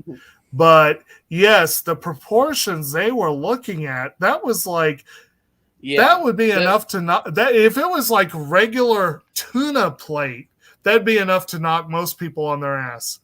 And as someone who can't eat it in any way, because it's a seafood to me, it'll kill me no matter what. From what I've heard of people describing fugu, because I don't know if any of you had fugu, I've been told it is the most flavorless thing you ever will eat. It is the most pointless, expensive piece of fish you can have. I've heard mixed things. Like, some people claim that it is a delicacy, but of course, if it's expensive and there's the fear of death, they're probably going to claim that. What they want to do with the fear of death. Yeah. Hey, fear of death flavors it, definitely. Right. I know that the chef did well because I can taste the fear. I'm still alive.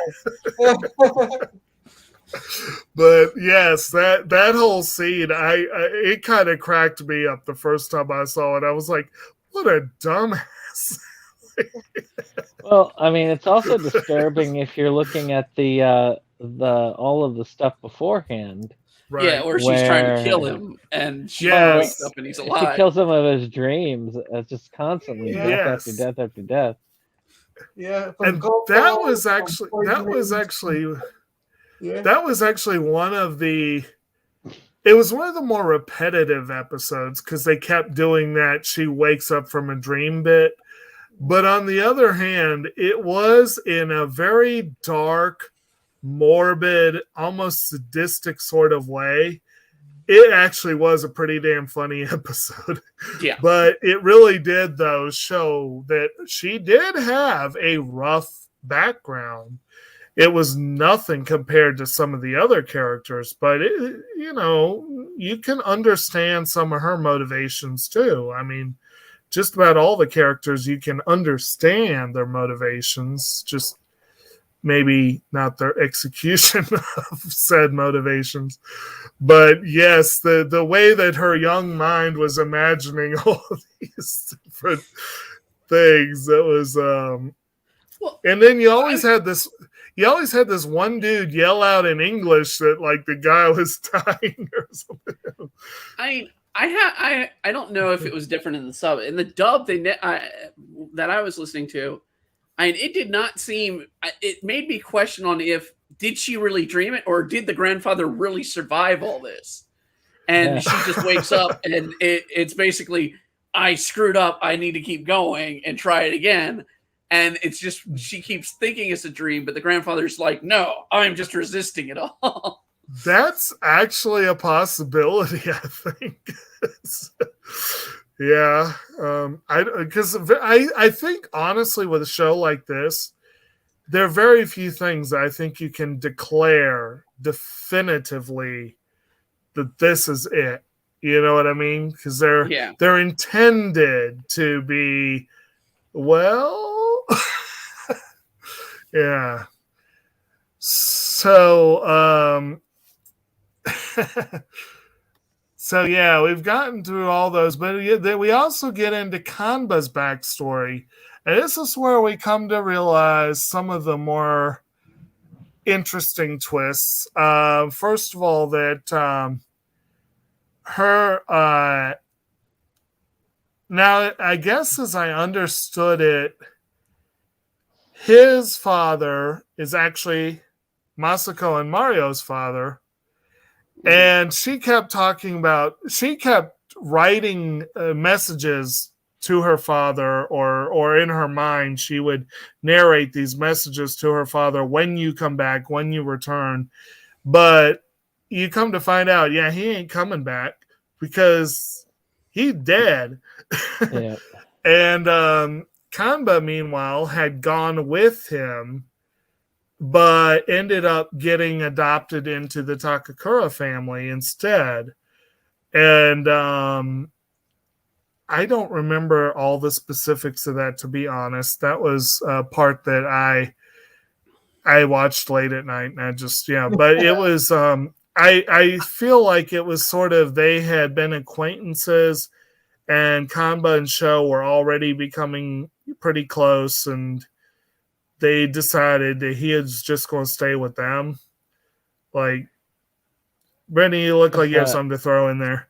It got confusing a bit because the last episode, when we see the past of Shoma and Himari, or I mean not Himari, Shoma and Kanba coming together, and you see them when he gets adopted, you almost question, is that because I mean, you got to question it because it's also got the shift at the end that happens.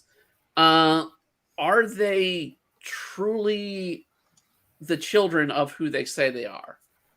Right. Even at that point, because I mean, you got to question.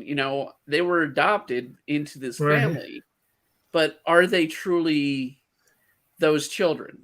Right. Well, it's not my impression. Of course, there might be some obvious features to this. I don't think they all were like orphan like people.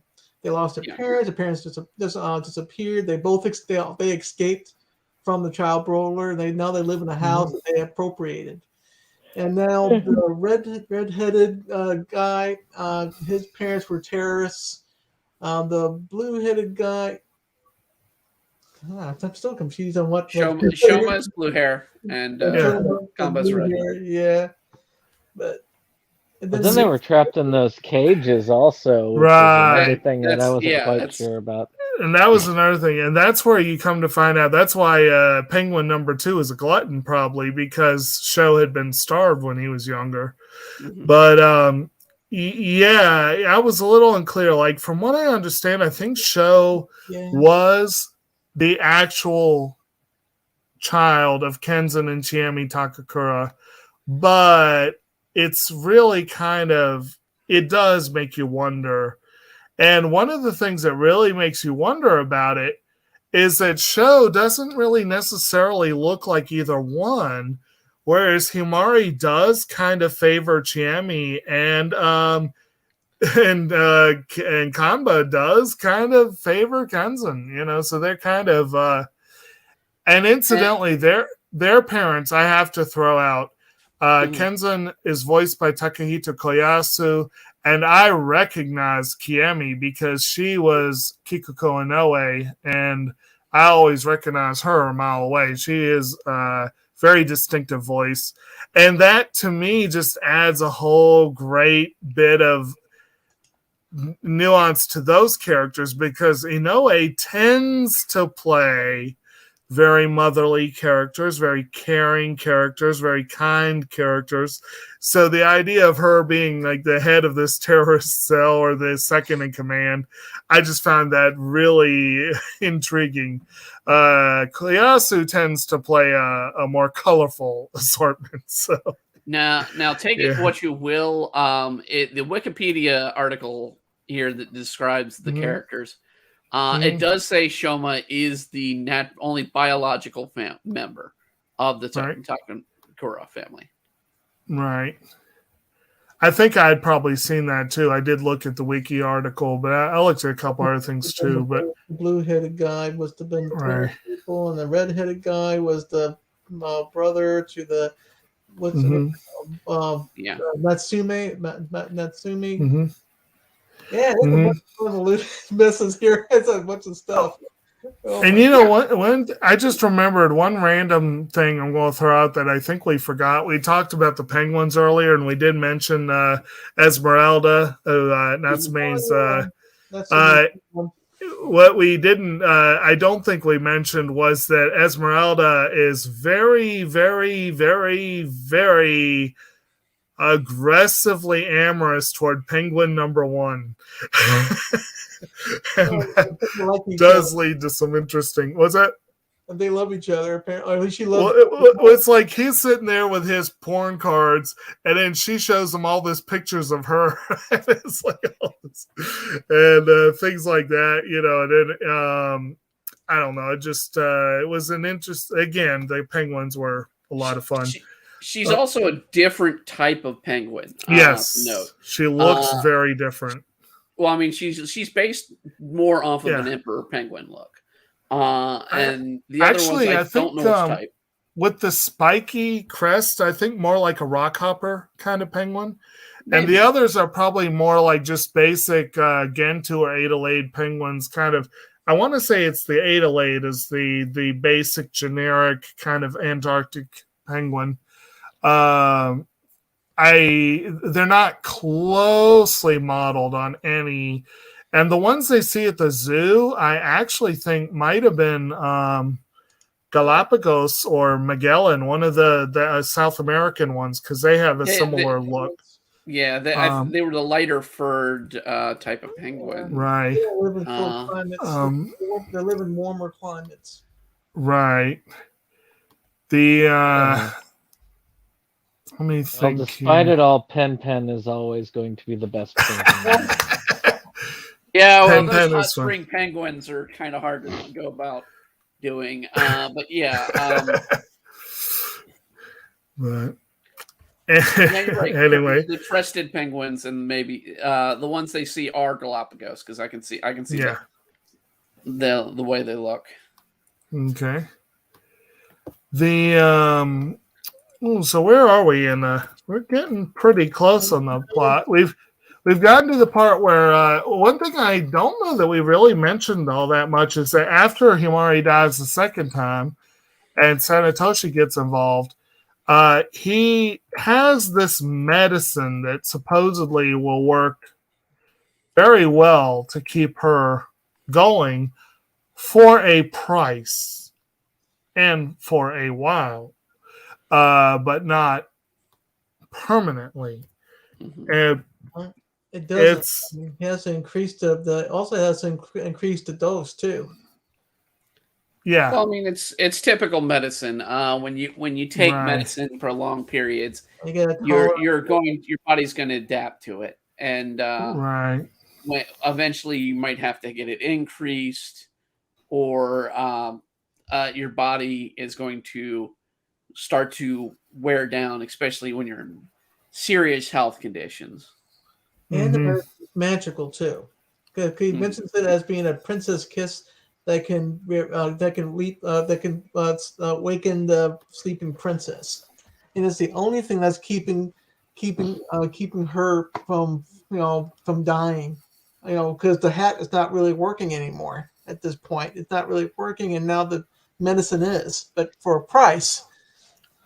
Right. And they're linked also to apples that we keep seeing. Right. There's apples in the medicine. Yep. Right.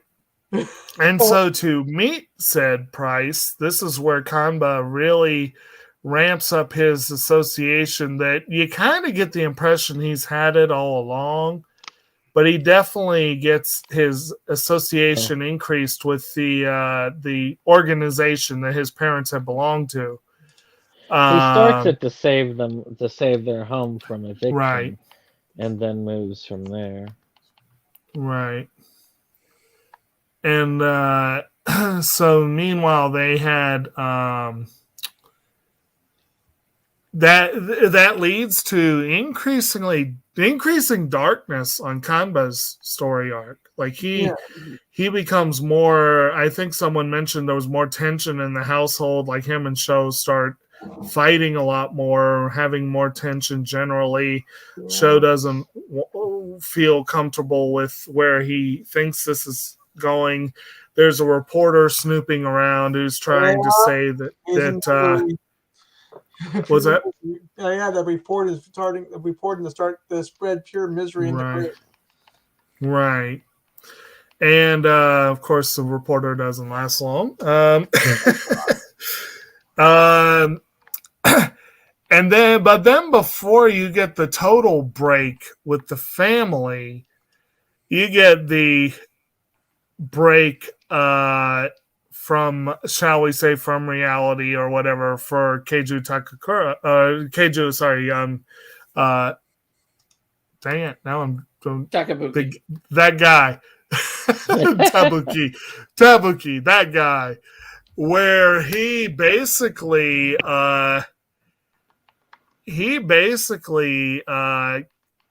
lures Himari and Ringo up into this old abandoned building and sets a trap for Kanba.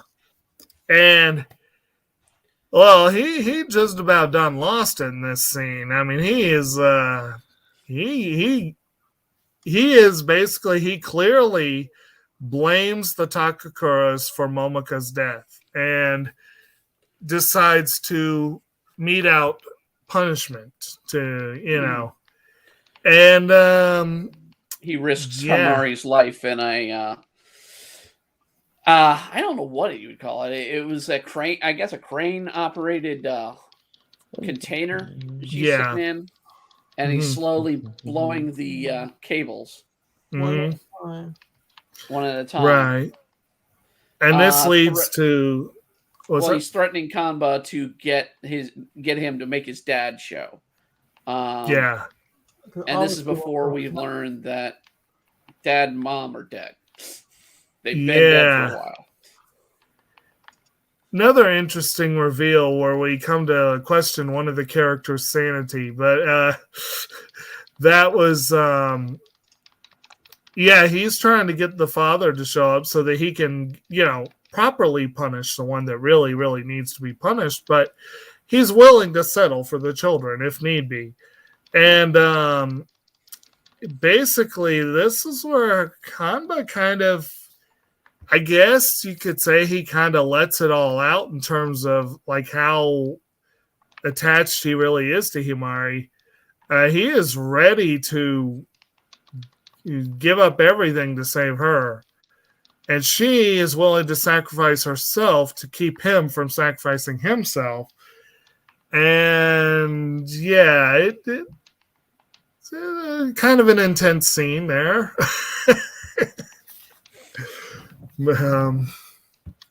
Any other thoughts on that one? Well, I think there's always been that kind of weird love triangle. I mean, between the two brothers and Himari.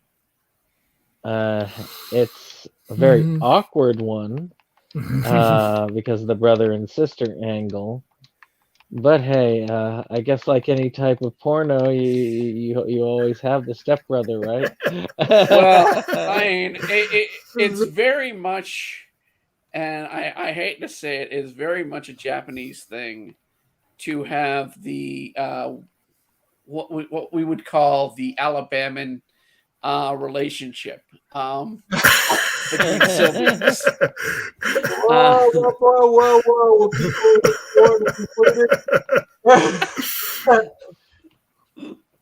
Well, it actually does turn out that one of those two relationships is more of a legitimate than the other one. True. Well, that is true.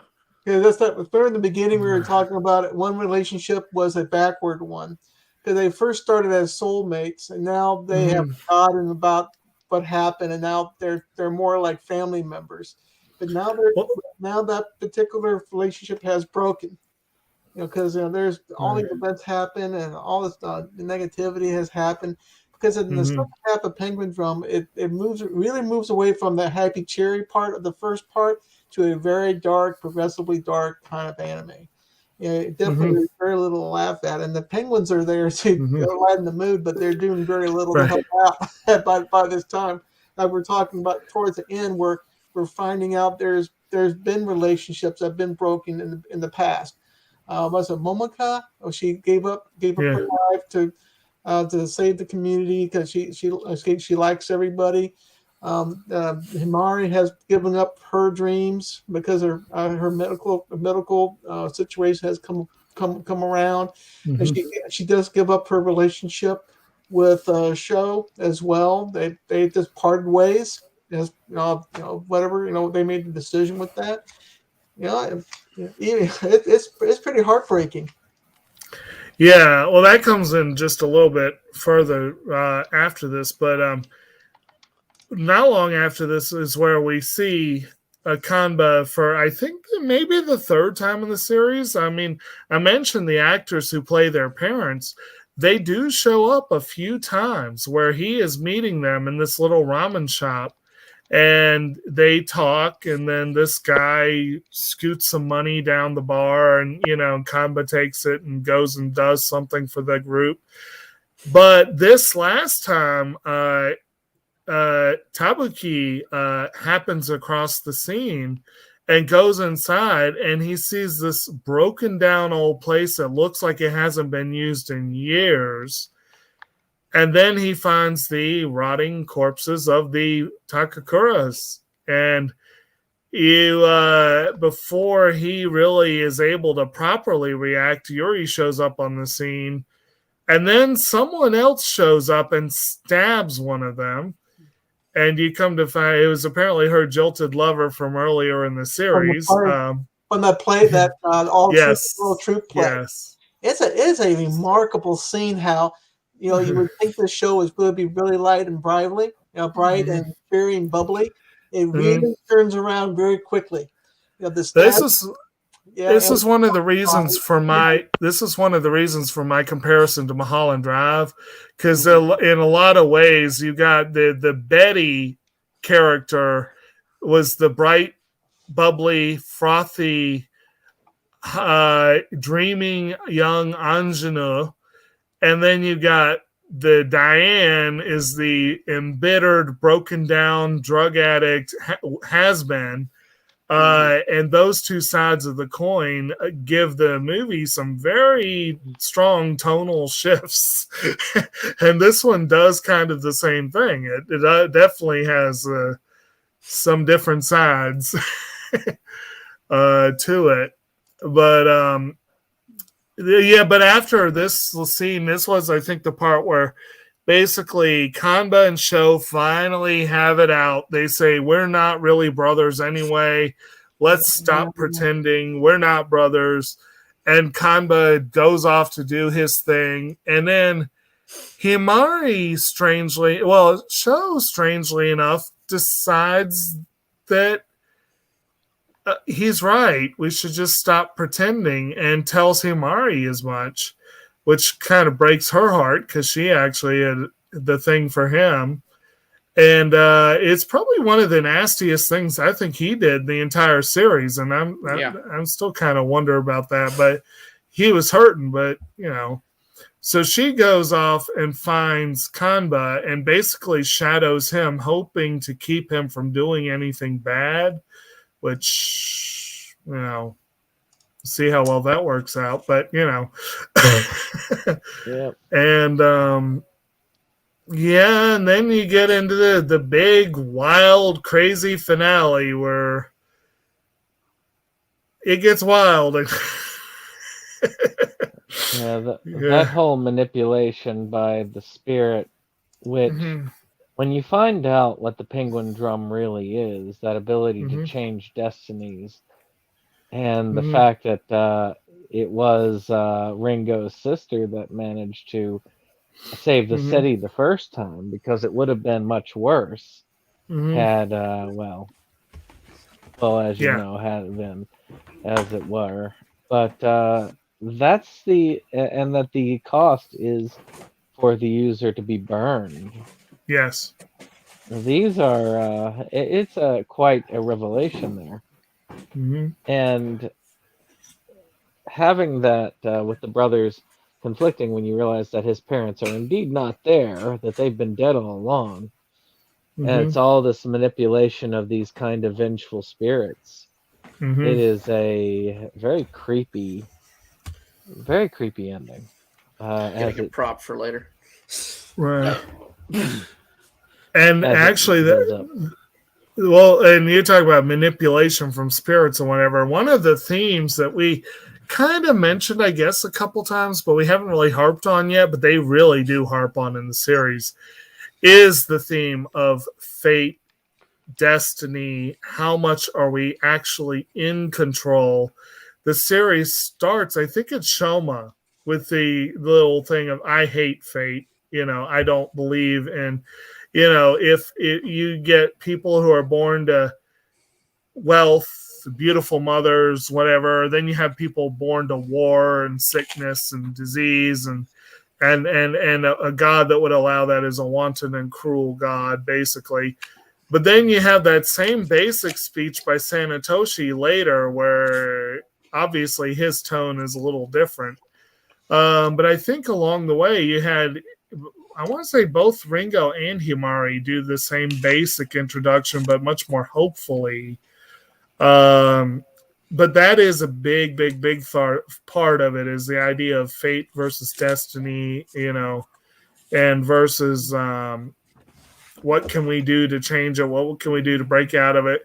And having those dark spirits kind of pulling the strings behind the scenes probably is kind of helps blur the line of how much control do they actually have in the series. And this was you guys were asking about the rabbits earlier. I don't know if anyone else got this. I need to watch it again and see if I get this directly from the show. But I had read this interpretation. You guys tell me what you think on it. That when Momoko changed the destinies, essentially she and Sanetoshi were split, and he was basically became the two rabbits, and she basically became the two penguin hats. They become part of the Penguindrum, apparently. Essentially, all these halves, because the brothers have half their hearts. Part of their hearts are gone. Yeah, I mean, the diary happens. The same thing happens to the diary. A lot of the show is symbolic. It was what is separated has to eventually will come whole. Even it burns up right away, which is what happened with the diary. It finally came back together and got burned up right away. Yeah, there would have been no. It seems like there'll be no easy way out. It has to go all the way to the end, and it kind of goes back. It actually has an interesting part to it, because eventually the two idol girls visits the family place, and they drop off the key, and it has the key. Has the key sentence that Ringo needs to do something to change fate. So that's pretty. It was really, really kind of cool. Right. Yep.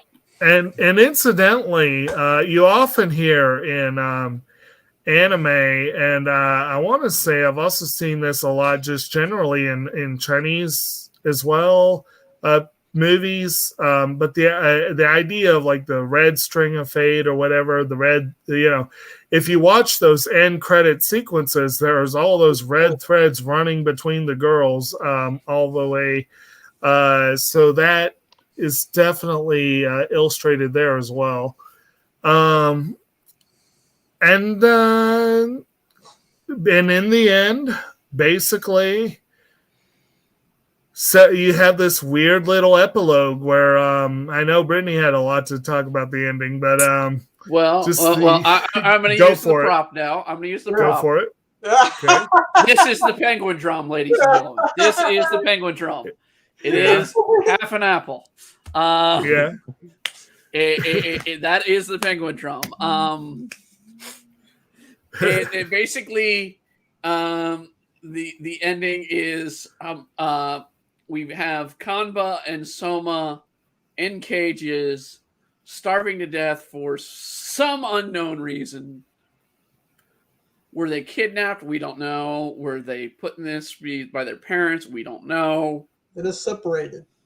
They're separated, and they're looking at each other. They're not given food for days, or water, or anything. And then Kanba finds the apple in his cage. And he's the one that says he's chosen. He's chosen to live, and the other one would die.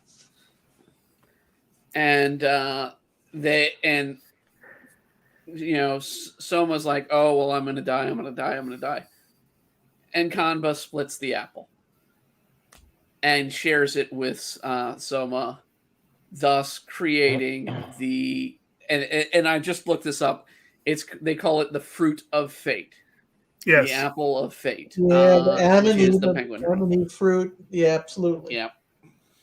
So this is the Penguindrum right in my hand. We have it, and I'm going to eat it because it's going to go bad if I don't. Right. And then, of course, you get that interesting little epilogue where it seems that Tabuki and Yuri are going to give it another try, and Himari and Ringo are still very good friends. They're hanging out, they're cooking, whatever, and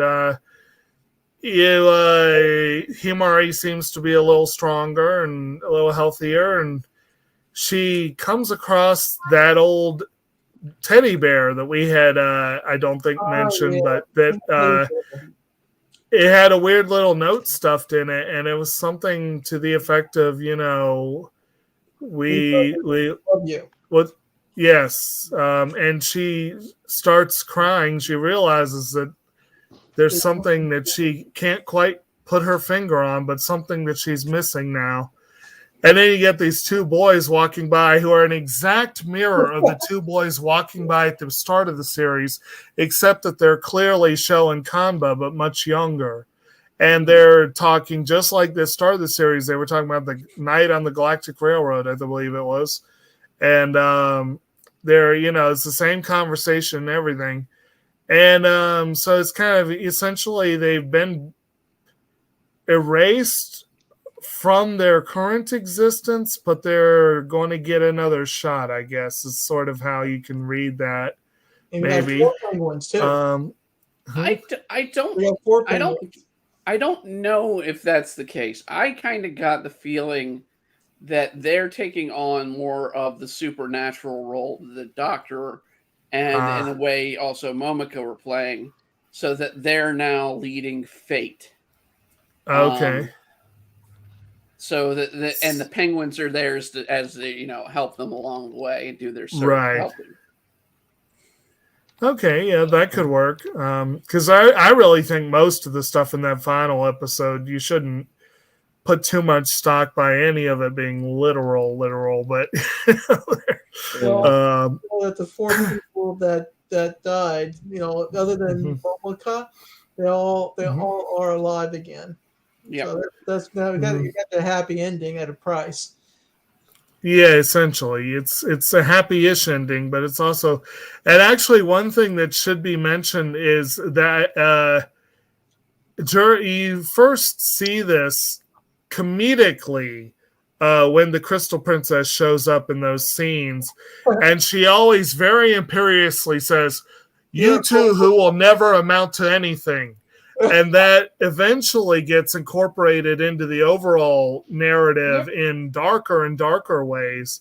But that you kind of get the impression that the ending is kind of the best of all worlds, because otherwise it could have gone a lot worse for most of them. Oh, They hit the big replay. what are we, Candide at the end of the day? Exactly. Now there's a little bit of Candide to this actually, but a little bit. So I think we've mostly gotten through the story. Anyone got anything that we really want to hit on story or character that we haven't done? Let me see. There's one thing I wanted to note, and okay. I kind of feel like the only times we don't see this in effect is the very beginning and the very ending. Everyone else outside of the notable characters in the series are the bathroom figurines. Right. So anybody who's not interacting and whatnot has that sort of solid symbolism of I'm just a man, I'm just a woman. Occasionally it's I'm a man with a hat, or I'm a man that's a cop, but you just see like a police hat or something like that. That's it. You don't see actual faces and whatnot to these people. And it's kind of to drown out the world around them. And I think the beginning and end, it kind of gives you a concept of they're not in the real world during this whole event of the story. I don't know why. They're kind of separated from into their own world. It could be. It definitely I just could took be. it as they were trying to save money in the way they were drawing. It could be that. I don't think that was a major aspect of it, to be honest, because there were ways that they could have saved money elsewhere too. And actually, the series has been criticized for sometimes going off model and getting sloppy with the animation of the characters. So it may be part of it was a cost saving thing. But Brittany's right. Like, you do see, in addition to the bathroom placard characters, you do have a few characters who are shadowy silhouettes who are actually illustrated, but as you said, the faces are hidden. You do have the grandfather again, who always had the sign over his face. You've got the characters in the terrorist group, if I remember correctly, were usually shown with orange markings or something like that. So there was a little variation, but there were creative ways of hiding detail or identities or what have you. Symbols throughout there's symbols throughout the series. It goes down to the signs of the subway. And this series, if you're an artist, you can pick up on it, but I don't know how well anybody who's non-artist picks up on how the symbolism is used to sort of convey elements of society, but at the same time distance you from society. And that's why I do feel it was intentional to do that with the people. It's to distance the world and keep us locked in on what's going on with these characters. As well as the illustrations of like going through the subway turnstiles, and like the illustrations of all the destinations and that kind of thing. Those were kind of, and another thing, there are all these flashback scenes that they're actually like labeled flashback. But they're accompanied by sounds that sound like a subway stopping or starting or something like that. Well, it's a subway crossing. Yeah. Right. Well, the trains have a huge aspect in the series. It's all based on the terror attacks, both at the beginning and the end. Because it has to do with connections, and it has to do with 1995. And 1995 had a big impact, and it had to happen on the trains. Just like in between the episode, you had the little track showing what episode number it was going on the track. Right. The train had connections with the threads of fate and everything else. So And actually, as eye catches go, I think that's one of the more creative ones I've seen because it actually did really fit thematically with the series, which is kind of fun. So talking about that with the art style generally, and again, I know, Brittany, I know you have a lot of art and animation background there. Did you? Again, I've read that the series has been criticized for going off model semi-regularly. Did you catch that at all? Like, I mean, there were a couple points that'd be like you could tell the difference between one episode and another, and I mean that's typical in most anime. Right. The points, if you want to look for anything off model, it's easiest when the character's further from the camera. Because it's at that point you're dealing with a much smaller thing to draw, and so I mean when you go and do that, your character normally will go off model, and typically when you see those wonky faces that people post of memes of different characters throughout different series, it's because of that they're in that distant thing, and you can't get the proportions right. So that's kind of where it gets off model. I didn't notice it too much though in this series. I feel like they did do a good job with the artistic and the direction of the art. The backgrounds, I will say, are phenomenal in this series. So I mean, I will give them, huge credits on that. But I mean, at the same time, even with the sort of symbolism, there were times that it felt like the world was not lived in. That it kind of just felt empty, and for Tokyo, that's a bit weird. And the newer and newer series you go into, it's kind of odd for them to do that because they try to keep busier streets, busier groups of people in anime these days to make it, because Tokyo is a place of several million people living in there. I think this is probably a characteristic of Ikuhara's shows because, again, the only other one I've watched is Yorikuma Arashi, and that one was incredibly stylized, very, very gorgeous backgrounds, like you said, but definitely also I would say that was not teeming with life either. It was more they focused more on particular things, I think. I will say that changed in SeptumSin. The scenes were backgrounds were still amazing, but they did have a massive crowds throughout SeptumSin. Okay. So I mean I have to give credit to that series because when an event occurs in that, they go all out. So when a villain attacks, it's weird attacks. Like you'll have cats all being taken and floating in the sky, and there's several different species of cats all floating in the sky at one time. Okay. And so I mean it's that weirdness, but at the same time they do the detail. Now given it's a shorter series, so they probably had longer to focus on episode to episode. Because only half of what this series is. Right. Yeah, I can see what you're and I would say for my part, I think it's a gorgeous series. I think the animation style is fairly distinctive. I had read that in addition to the influence of Ikuhara, the animation director, what was it? Lily Hoshino is the character designer. And she also did the underrated series Oteme Yokai Zakuro, which is a very gorgeous series.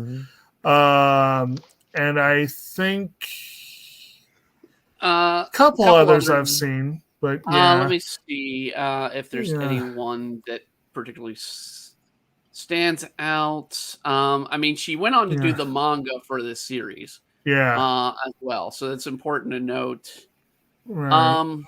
And that's also an important note. This was an anime original that went on to have a manga version, which is always kind of interesting.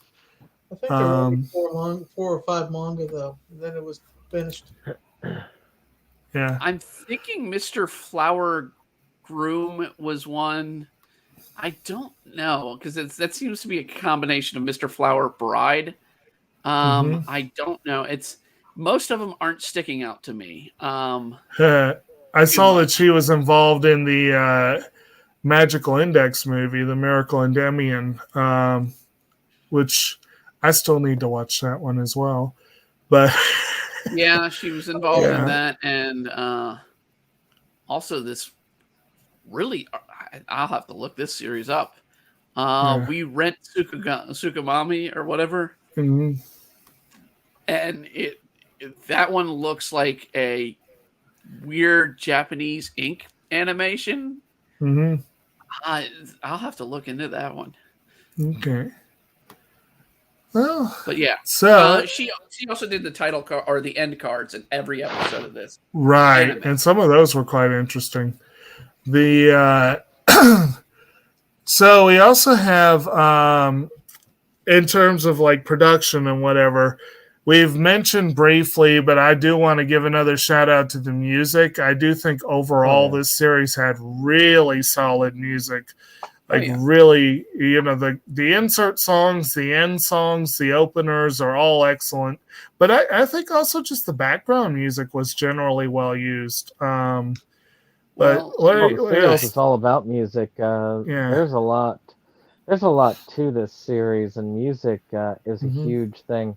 If you end up skipping the openers and enders as you go throughout, you actually, I think, miss out a little bit on the meaning of the series. To give a hint of who composed these music and what else she's done, it's Yukihari Hashimoto is the composer. She did Toradora music.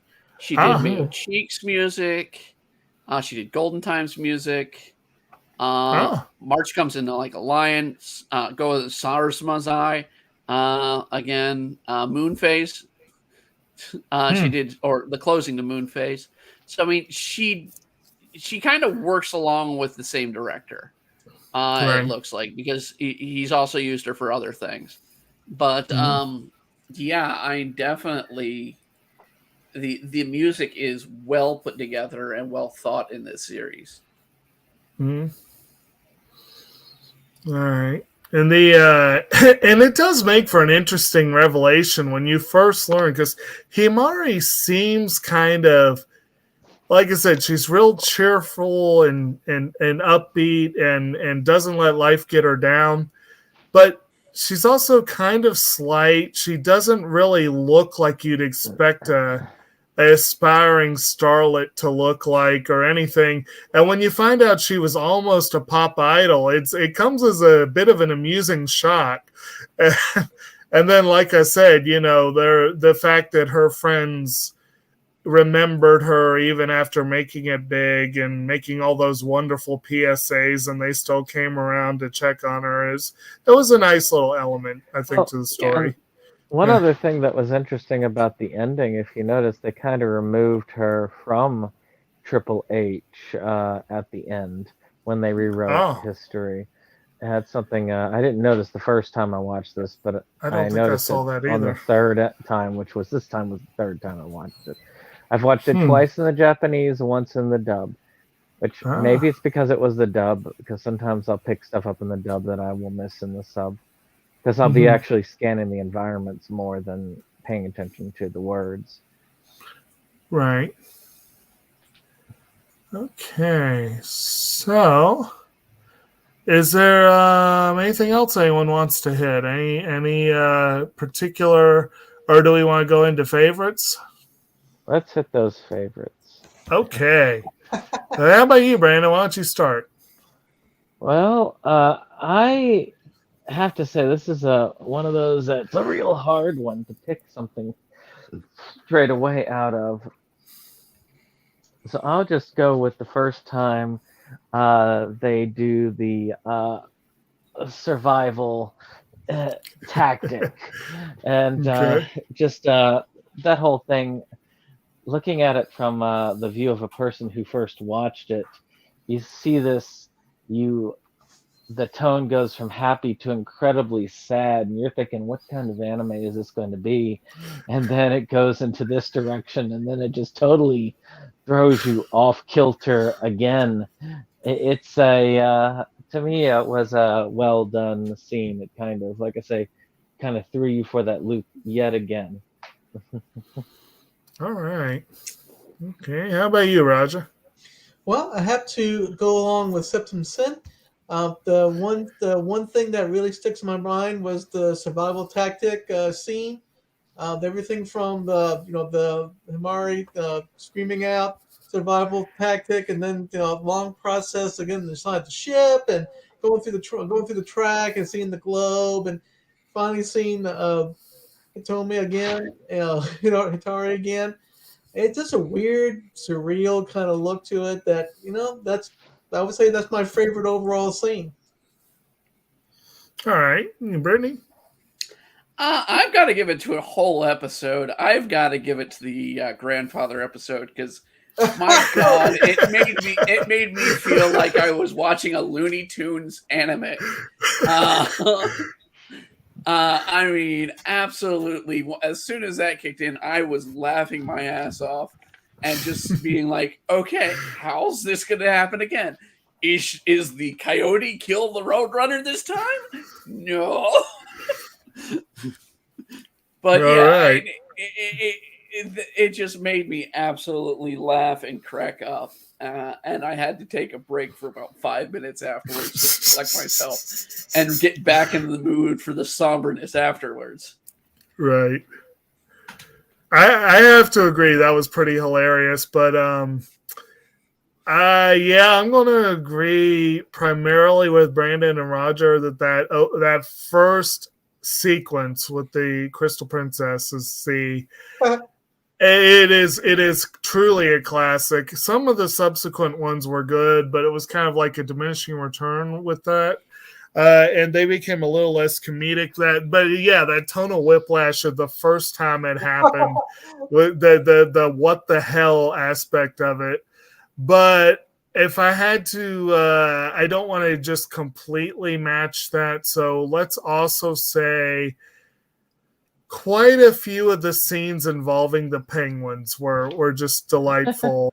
They were great. They were great comedic characters. And then there were scenes I would not call favorites, but that were powerful scenes, that were memorable scenes.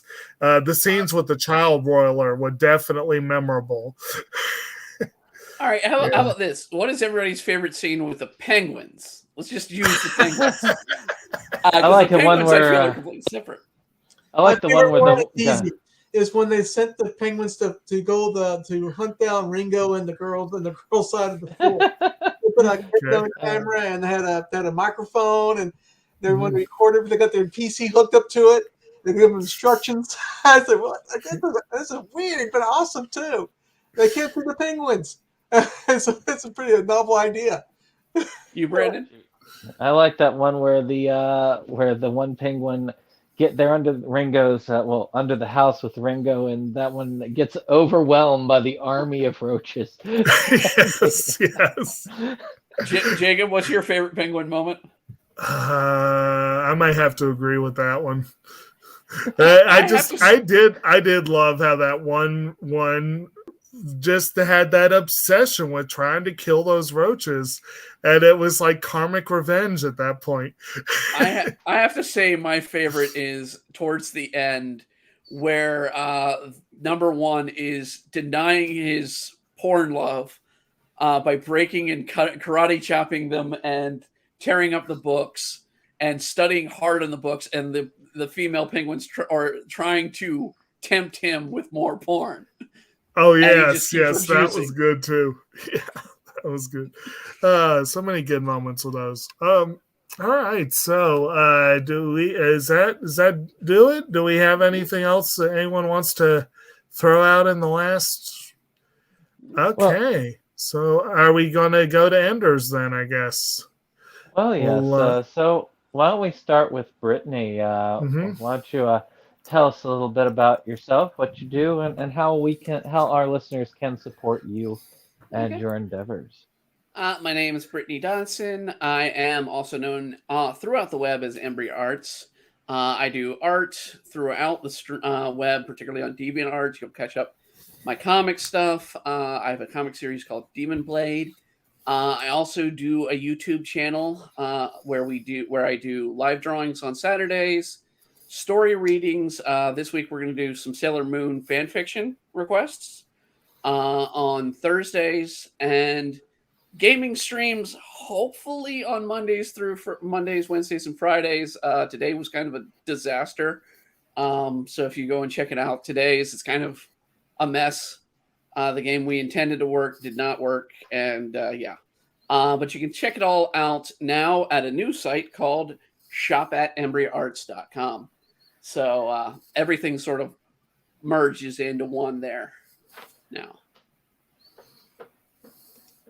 All right. Hey. How about you, Roger? Tell us about yourself. My name is Roger. I run a group of collectors on Facebook called Animazing Collection and Company. We focus on all things Japanese related, games, anime, manga, figures, pretty much you name it. If you collect it, it's what we want over there. I also want to let everybody know that I'm trying to get the largest anime collection in Florida.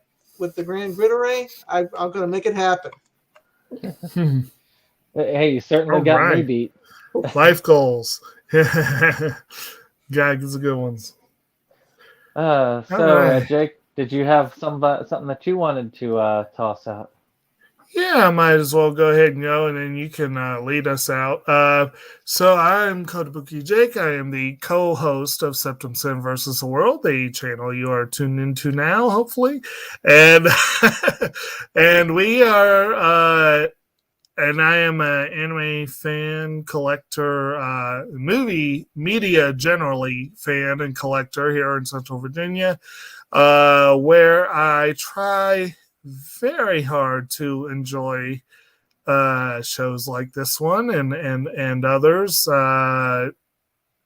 whenever life doesn't get in the way in the form of all the other projects going on. Although I do have a small business that I started a year ago, and it is growing slowly. That takes up a bit of time, and especially when you have to have other jobs to fund it. And meanwhile, I like coming on this show and Inside Movies Galore as well, and just talking with these folks about the shows that we like to watch. And Penguindrum was my selection, the ultimate MacGuffin anime, I guess you could say. I had to get that word MacGuffin in there somewhere because I don't think we've mentioned it. It's definitely appropriate here. That's all I got for you. Take it away, bro. And of course, if you missed hearing from Mo and Dave, Mo less often on this channel, but Dave has more often been on this channel. You'll be able to see that on Tuesdays. This Tuesday, we're actually wrapping up Mustache Matinee on Inside Movies Galore with Who Framed Roger Rabbit, which, by the way, is going to be led by none other than our Roger over here. So all right. we do look forward to that at 9 Eastern Standard Time on Tuesday.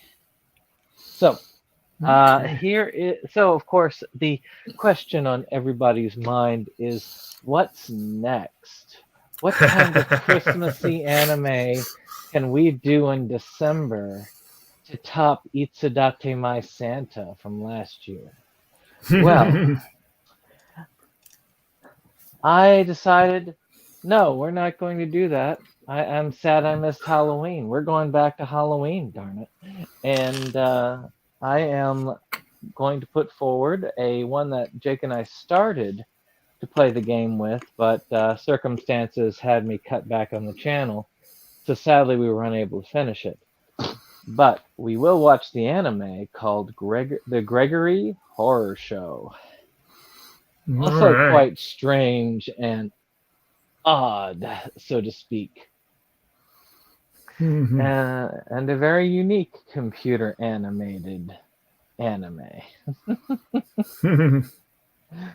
With that, everybody, All I right. hope you all have enjoyed this particular showing. Of course, hit that like, hit that subscribe, and comment yourself about what you would like to see covered. Imagine! I mean, shoot, maybe for January we can do 1 through 1,000 of One Piece and get that because they're about to hit 1,000, or have they already? I can't. No, they hit 1,000 last week. They're on Oh, okay, 1,001 now. Oh my. So we'll just do a short coverage. We'll just hit the first 1,000 episodes, and hopefully by then I'll be able to get into the series, and then we'll be good to go. Now to do that, you're going to have to dedicate at least every day about 5 to 7 hours of watching nonstop. Isn't that what you do already, Wayne? Yeah. Well, considering how much time I've dedicated to have Gun Will Travel every day, I mean, goodness. With that being said, I hope you all have a wonderful evening, and we'll see you on the next one. Right.